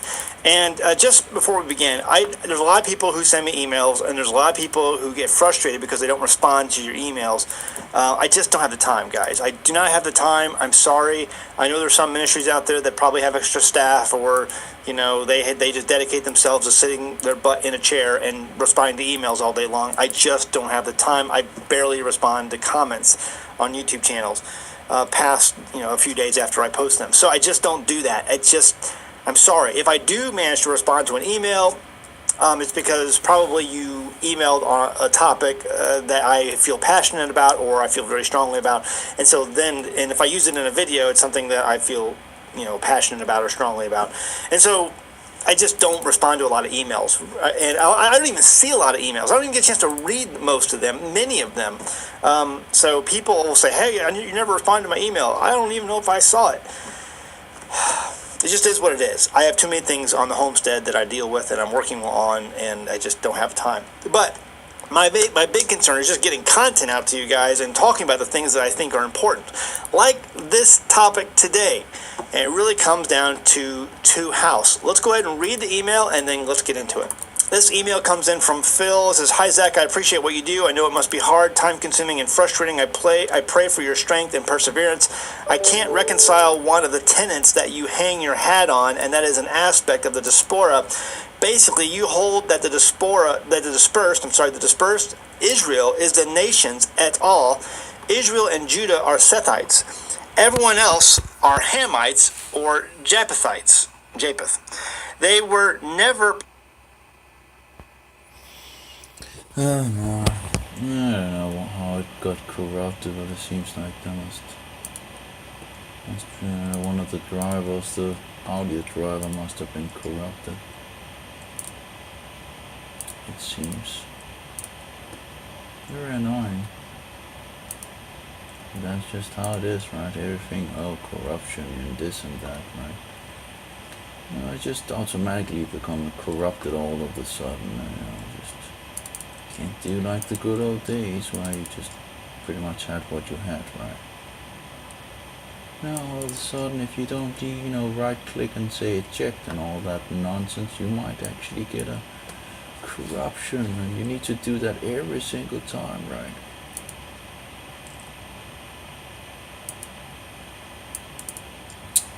So it seems to have gotten some corruption into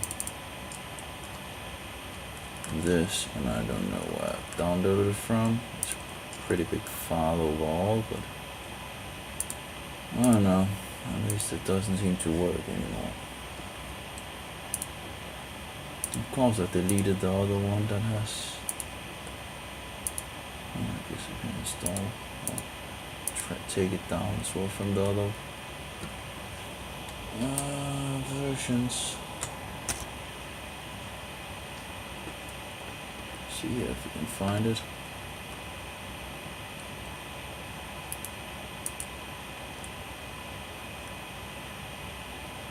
(9273).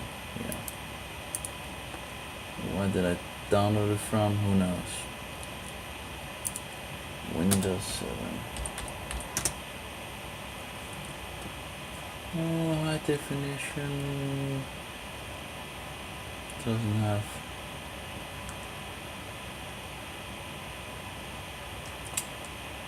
I think I might have downloaded from Windows. This how could that be? Support. No.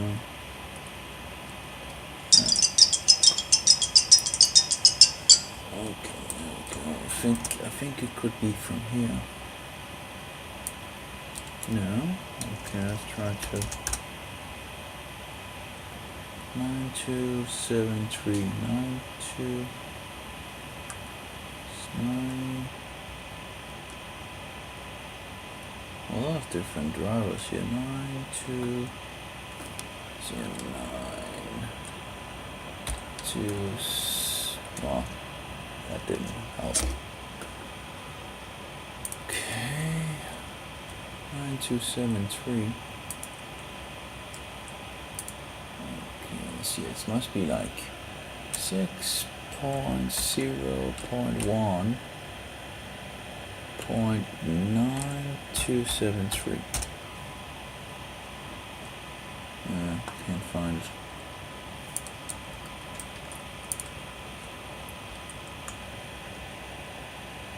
Apparently.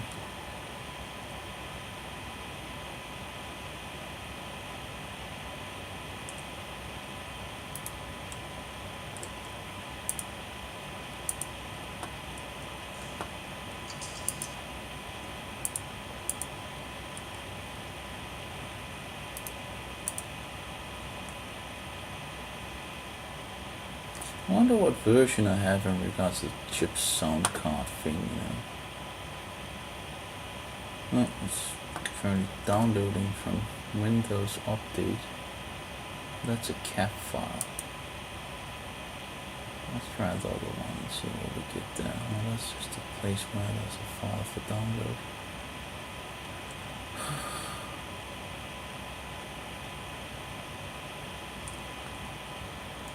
That's a Windows 7 thing for Windows 10. I think Windows 10 was like the same for Windows 7 as well. So I guess we can just download that and try to install it and see what it does. Yeah. Oh, I have it easy right here. I guess the CD is fixed. Interesting to try to install it. Just don't know why that could be. Microsoft Update Catalog. Okay. Doesn't seem to be able to find. Let's try to. We'll take audio 60. Still not finding anything. Okay, we'll take audio.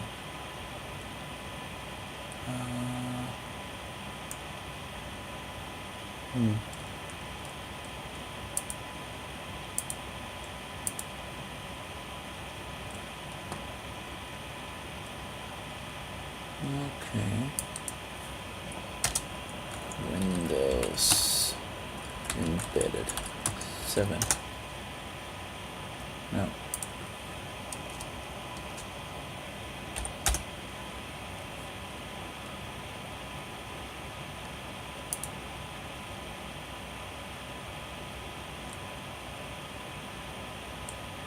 Yeah, pretty much only older versions on Windows.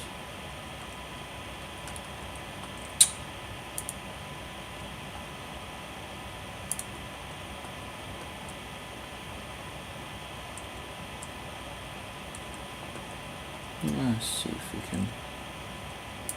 This is maybe the one.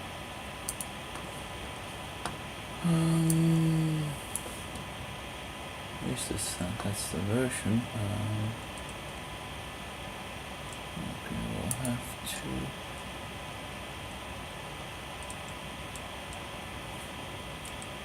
to run some system tools and zip and open up.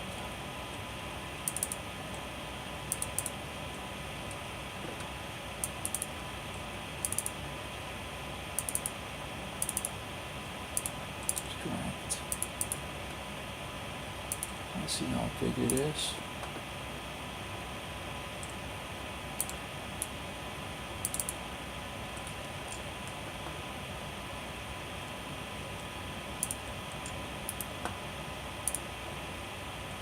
Yep, I think that's the file.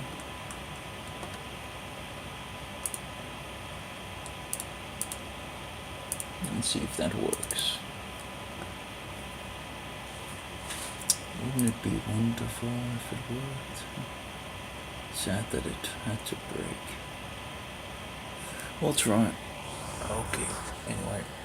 We have the CD ready for installation. Okay.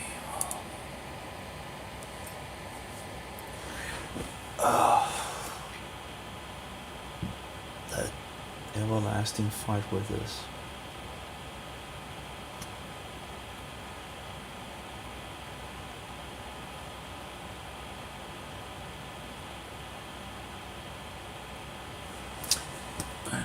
Let's see what we have. Oh, this is no. I guess we can start this one. And I have the Realtek PCI DPI family controller should be installed now, the newest version. And the GPE family controller, apparently it's a newer version than what I had apparently. But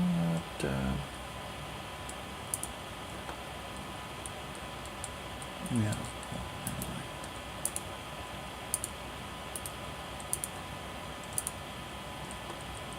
Okay, there we go.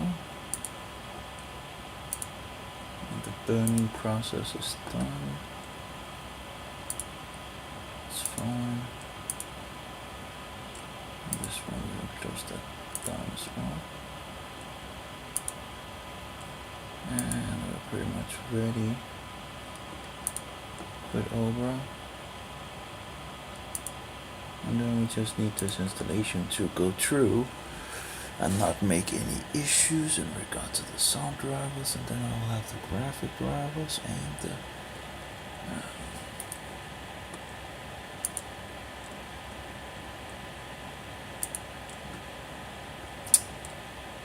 the graphic drivers and the sound drivers installed.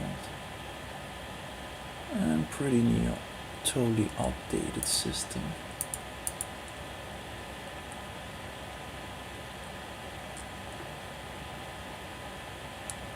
Let's see, video,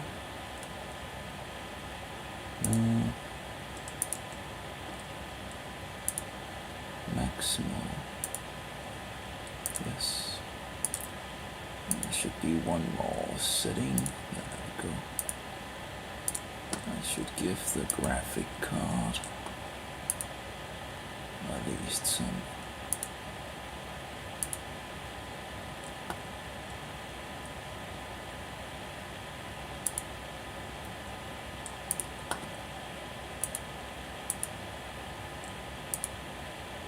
I don't know what that is.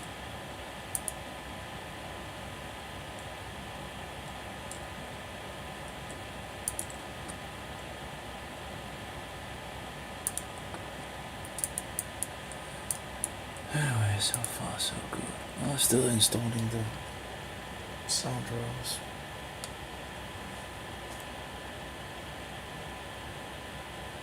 Oh, we're getting close. I'm getting really close to something, you know, that is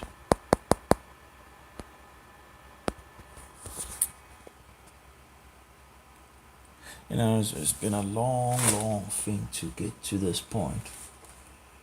To find out all the newest drivers and get everything to work, and so it's not like I haven't moved in the right direction. So if I could just get this other thing to work, install the updates, remove those 2 updates, that's probably the problem, incorporate the drivers, you know, if it works with the key, that would be amazing, but we'll see. Still need to see if it works, if I use the tool. I think there's also an update for the tool as well I would need to look after. And then if I can just make one specific CD with everything, yeah. Tedious work. I don't get, you know, and these things with the updates that doesn't work all of a sudden, very annoying. But again, if I can get all these updates already at the installation, then the drivers might work, all of them. It takes an awful long time to install those sound drivers. It might be Windows that is something wrong with, and not really. I don't know. Hopefully it's just the drivers, then I can copy them over. And yeah.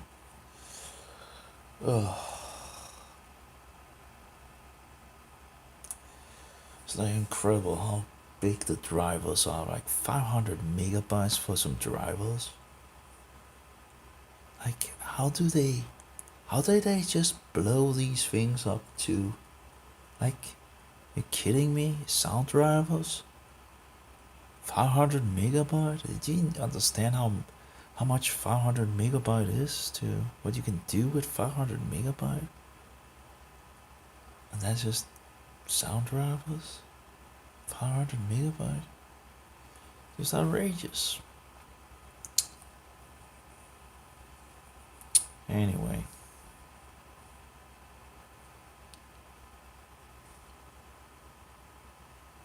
Still waiting for it to install.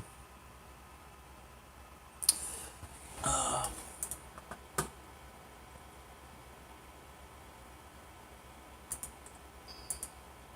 no. Did it fail again? Apparently it seemed to make the same issue again. Okay. I don't know what is wrong then I guess it's not the drivers that is problematic then. I don't know. Works on the other one. It's the first time I had issues with that. So maybe it's the installation, you never know, right? It shouldn't be the,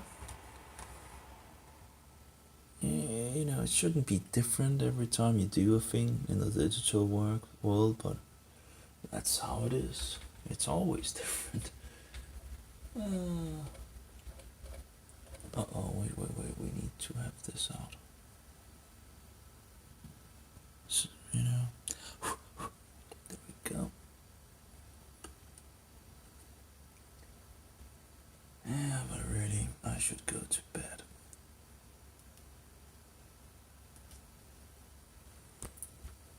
I really should go to bed.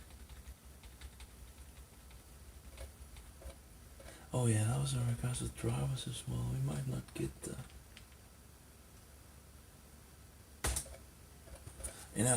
we might, it doesn't give me the... it doesn't give me the screen like the other one where you can actually get drivers or fix drivers in the installation. It just installs what you have made from the, in a package. Which is fine in some sense if you could actually just get everything that you need, right? Yeah.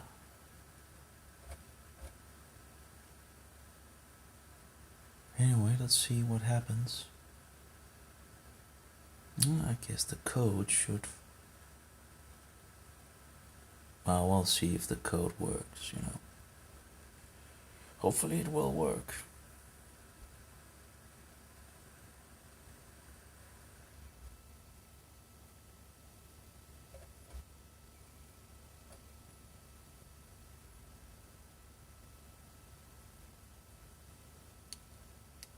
Setup is starting, yeah. Well, let's get it in, get it going with the installation, and then I'll going to pack together in some sense.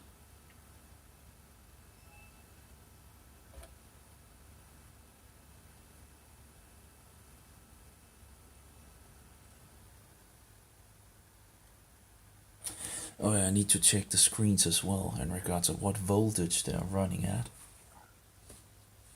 What now? Target setup failed to process the UI language. No language pack for the target UI language. Oh no. I guess I forgot to run the... Oh my. Does that mean it doesn't want to run? Oh my. I know what I forgot, forgot to run the... that's an hour wasted just there, I guess. Well, at least a long time wasted. Yeah, I forgot to run and check all of the things before.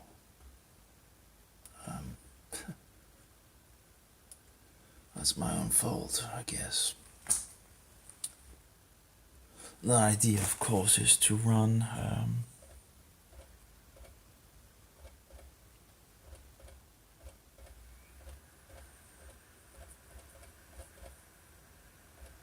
yeah, I shouldn't have deleted those other drivers. I guess that still would have been the best way to actually install it.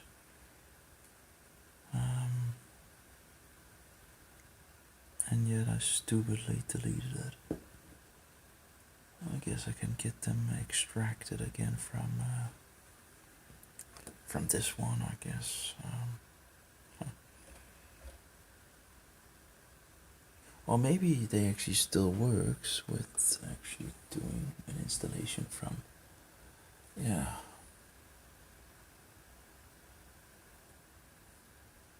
Yeah, well, we could try that and see if that works. Maybe it's a Windows 10 issue, Windows 7 issue, whatever.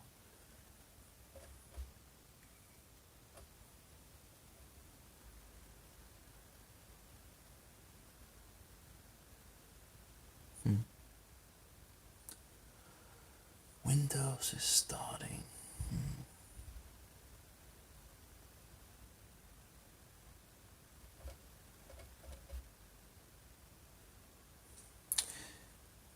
Can't recall if it didn't work at. I thought it was working like that. Yeah, it did. It was. Why wouldn't it be working now? I don't know. Maybe you needed to install. Oh, that is how it started up in the CD-ROM drive. Okay.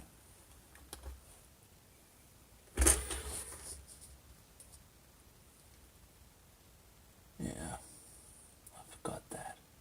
I was still stupid that that it wouldn't just take a standard English thing and fix on in regards to the language package. It's like, oh, we don't have a language package automatically. Yeah, well, maybe you should fix an automatic language pack, right? These are very weird. These things here are they're like soft, like water, and yet they are,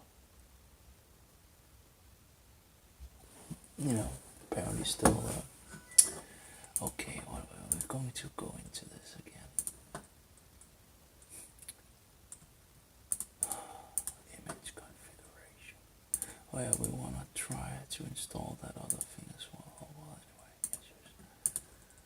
go into this one as well. Device manager. And, of course, the sound drivers are installed, but let's try in another way. Thought that it actually needed to. I think I did it in another way. I don't think this will actually install it. Stuff. Okay, where do we have it?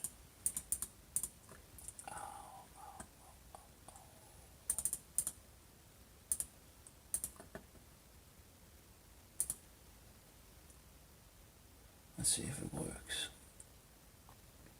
Should work. Well, I don't know if it actually will install but we'll see. The best driver software for your device is already installed. That's not true, but apparently it just doesn't wanna. Yeah, well. Okay, let's try again.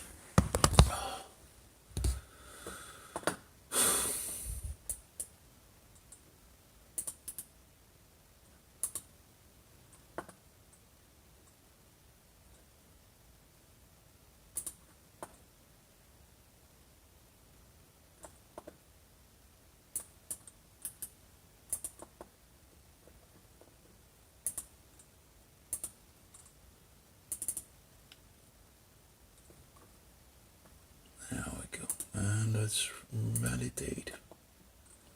And there we go.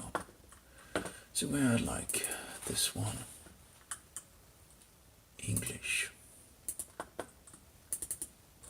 this one.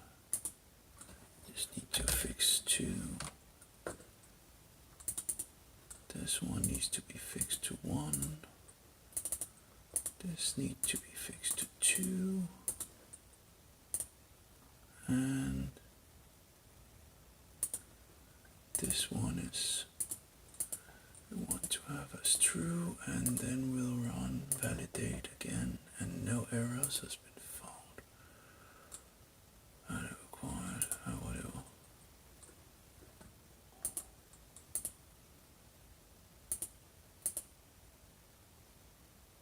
Uh-oh.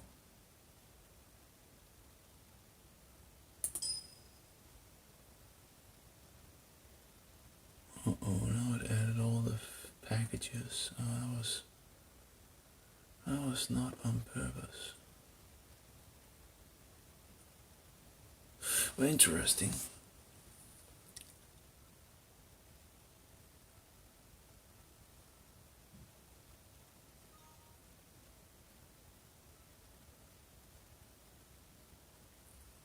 (102 out of 8 updates. Applicable to this configuration happening. Yeah, okay. Well, I guess we can try to make one. Okay, validate on it. Yeah, that's fine.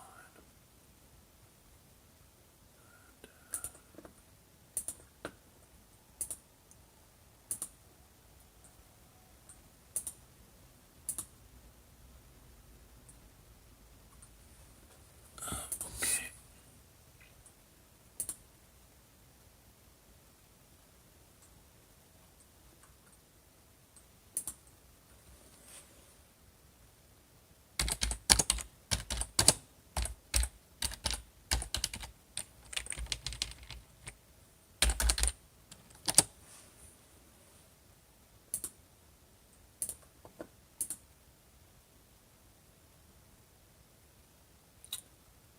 Let's wait and Viego.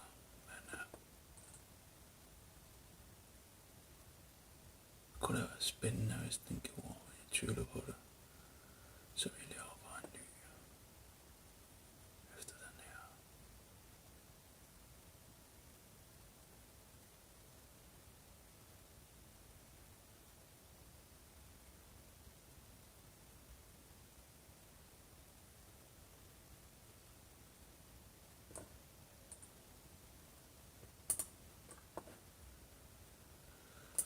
Okej, så nu slår jag den ändå, men den fixar alltid updates där, så det är fint, men det är honest. Kan jag se close answer file. New answer file. There we go. Yes, and validate only, and we'll have the first one. English. Vad stopp kan vi det vara alltså? 2 1 2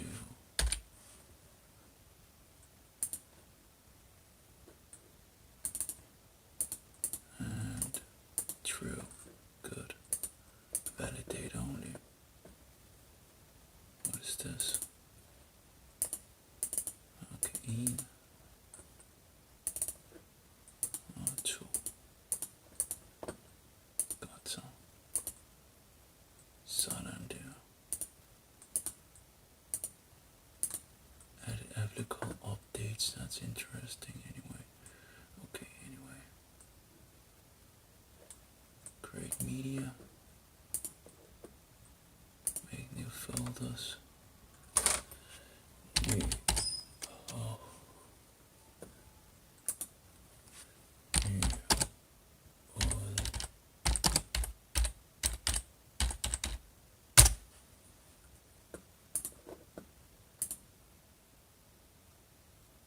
Uh-oh, jeg tror den lavede folderen inde i det skal det gøre nemt.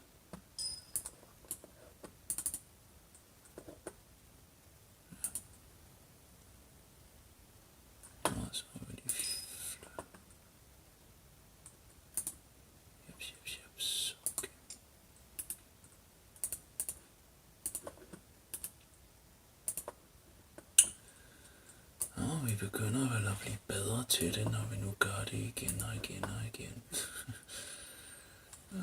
Okay, create image. Og så finder vi den der hedder ny. Uden update, select folder, advanced, bootable Mac. Og så går vi lige til den der hedder desktop. Og så ny, uden updates. Og så går vi til boot. Så tager vi den der, og så fikser vi den der til 8. Jeps. Og så laver vi et ISO-fil, og løser der ny uden updates på skrivebordet. Hvor er der kaldt i? Og så går ind, og så siger vi save. Og så gør vi.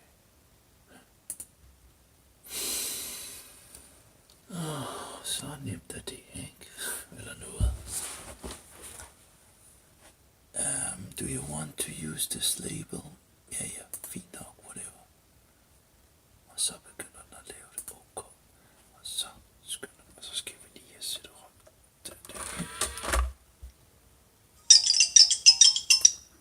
Ja. Ups.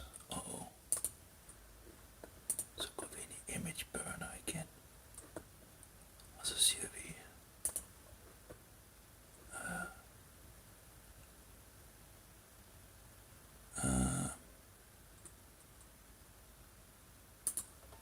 write image to disk. Browse desktop.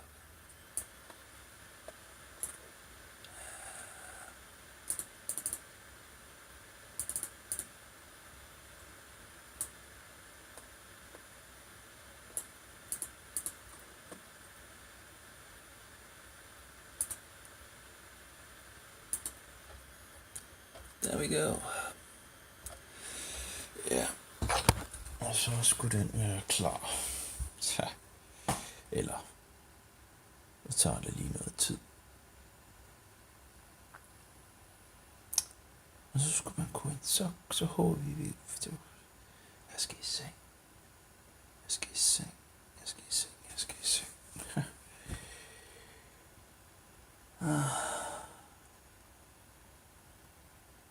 Nå, vi fik lavet en med 102 opdateringer. Og en uden nogle opdateringer. Jeg slang så godt. Så. Jeg er ved at få lidt styr på det.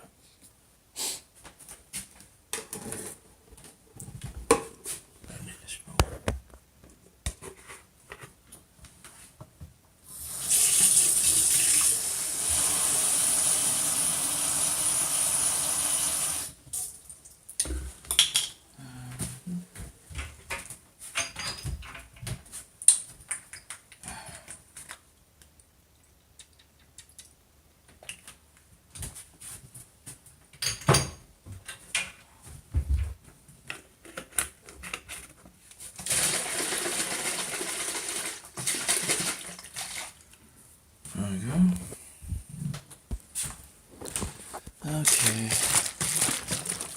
Så hvis den første virker, og der ikke er noget testlort på, så skal vi se om vi kan få en med opdateringer fikset. Og så, hvis det kan lade sig give, så skal vi se om vi kan inkorporere driverne. Ligeledes. Der er nogle ting, som man ikke lige viste ham der. Så kan man få opdateret den fuldstændig med driver.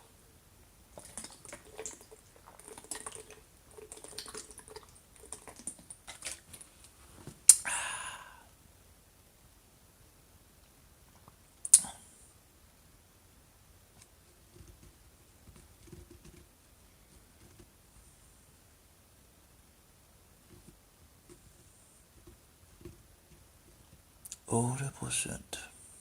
Det tager sin tid, og så vil den jo også meget gerne teste CD'en.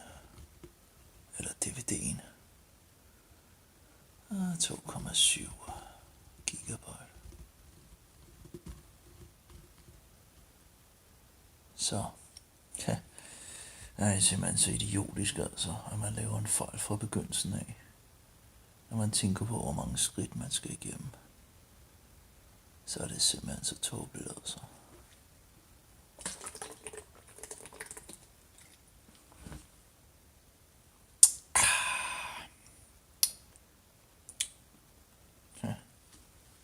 Ja, det var tåbeligt. Så, men i hvert fald så virker det jo med at starte op, så det er jo fint. Så langt, så godt.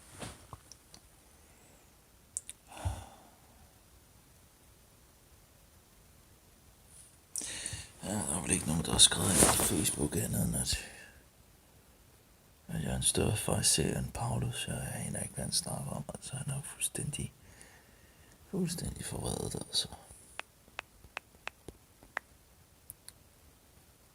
Og ikke folk kan løbe rundt med alt deres andet lort der. Ligesom snart man tager noget frem fra Bibelen af, altså, så er man fejser eller hvad, så fuldt holdt det op, altså.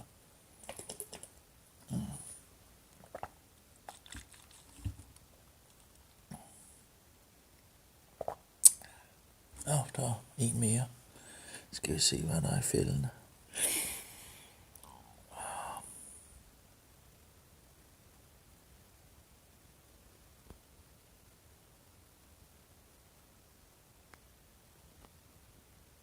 Nope.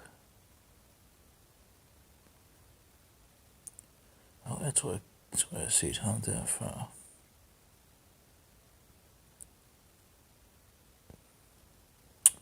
Den ja.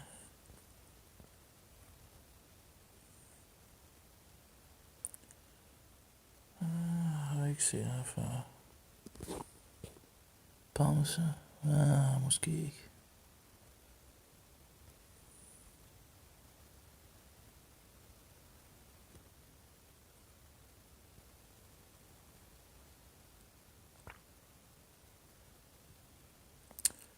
Jeg tror det så den bliver den mobil. Men jeg kan ikke skifte batteri på den, det er jo det, der er god ved det. Okay.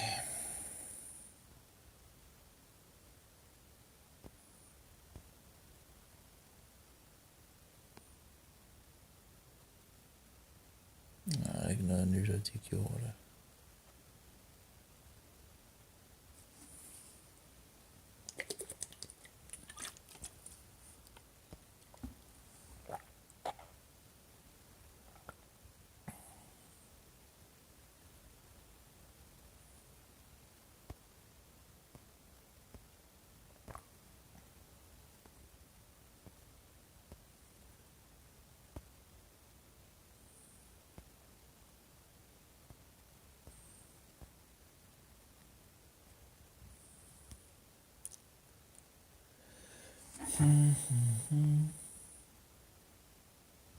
Skal vi se, hvad der sker derinde. Der er ikke så mange, der skriver til.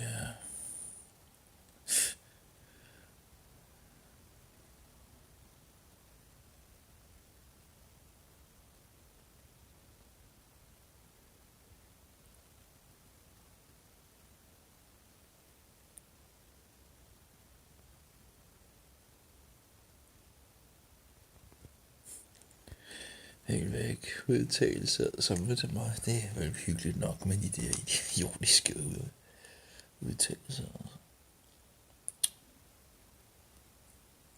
Ikke altså. Man er mere fejser, fordi man siger, fuldstændig væk altså. Det er galt hus altså.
On May the 16th, 2022, over an hour-long killing spree by a pod of orcas hunting white sharks was captured on drone and helicopter video in Mossel Bay.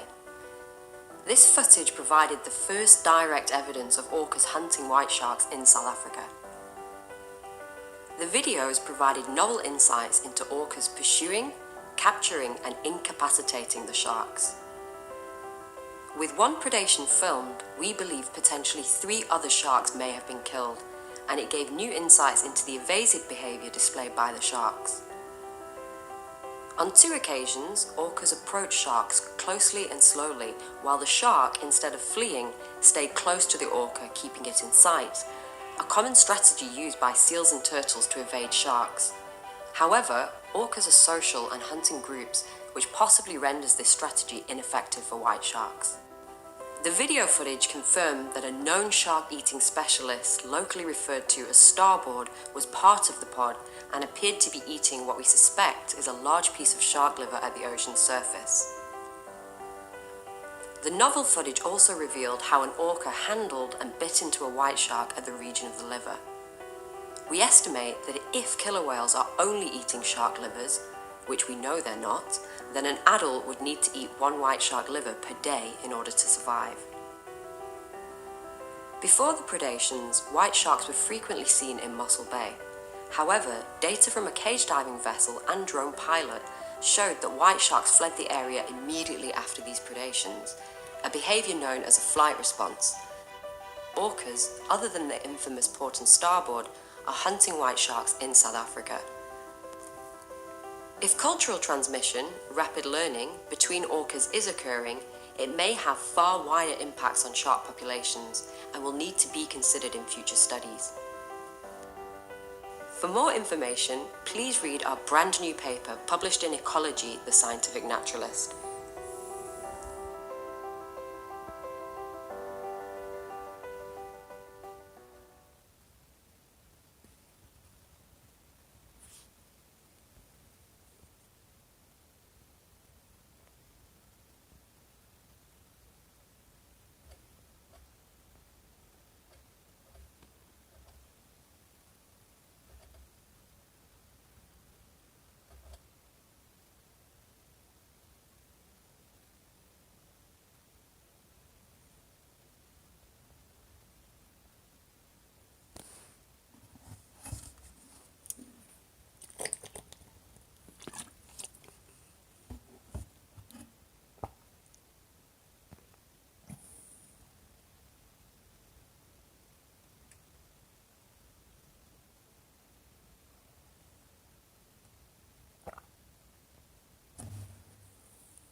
Oh, haven't.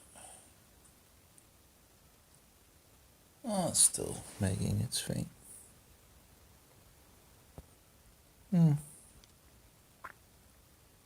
Yeah, sadly it doesn't write in English.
It was weird because when he came down, he was like overwhelmed by the experience, right? So.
I'm thinking of a time frame of a couple hundred years.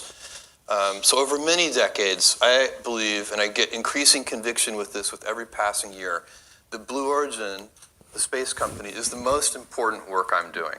And so there is a whole plan for Blue Origin. Really? So you'd say retail, online, e-commerce, publishing, that's all less relevant than the space project. And I'll tell you why.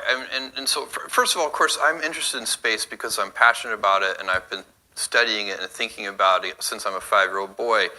But that is not why I'm pursuing this work. I'm pursuing this work because I believe if we don't, we will eventually end up with a civilization of stasis, which I find very demoralizing. I don't want my great-grandchildren's great-grandchildren to live in a civilization of stasis. We all enjoy a dynamic civilization of growth and change, and let's think about what powers that. We are not really energy constrained, and so let me give you just a couple of numbers. If you take your body, your metabolic rate as a human, as just an animal, you eat food, that's your metabolism, you burn about 100 watts. Your power, your body is about 100, it's the same as a 100-watt light bulb. We're incredibly efficient. Your brain is about 60 watts of that. Amazing. And so, but if you extrapolate in developed countries where we use a lot of energy, on average in developed countries, our civilizational metabolic rate is 11,000 watts. So if in a natural state, where we're animals, we're only using 100 watts. In our actual developed world state, we're using 11,000 watts, and it's growing. For a century or more, it's been compounding at a few % a year, our energy usage as a civilization. Now, if you take baseline energy usage globally, across the whole world, and compound it at just a few % a year, for just a few hundred years, you have to cover the entire surface of the Earth in solar cells. So that's the real energy crisis.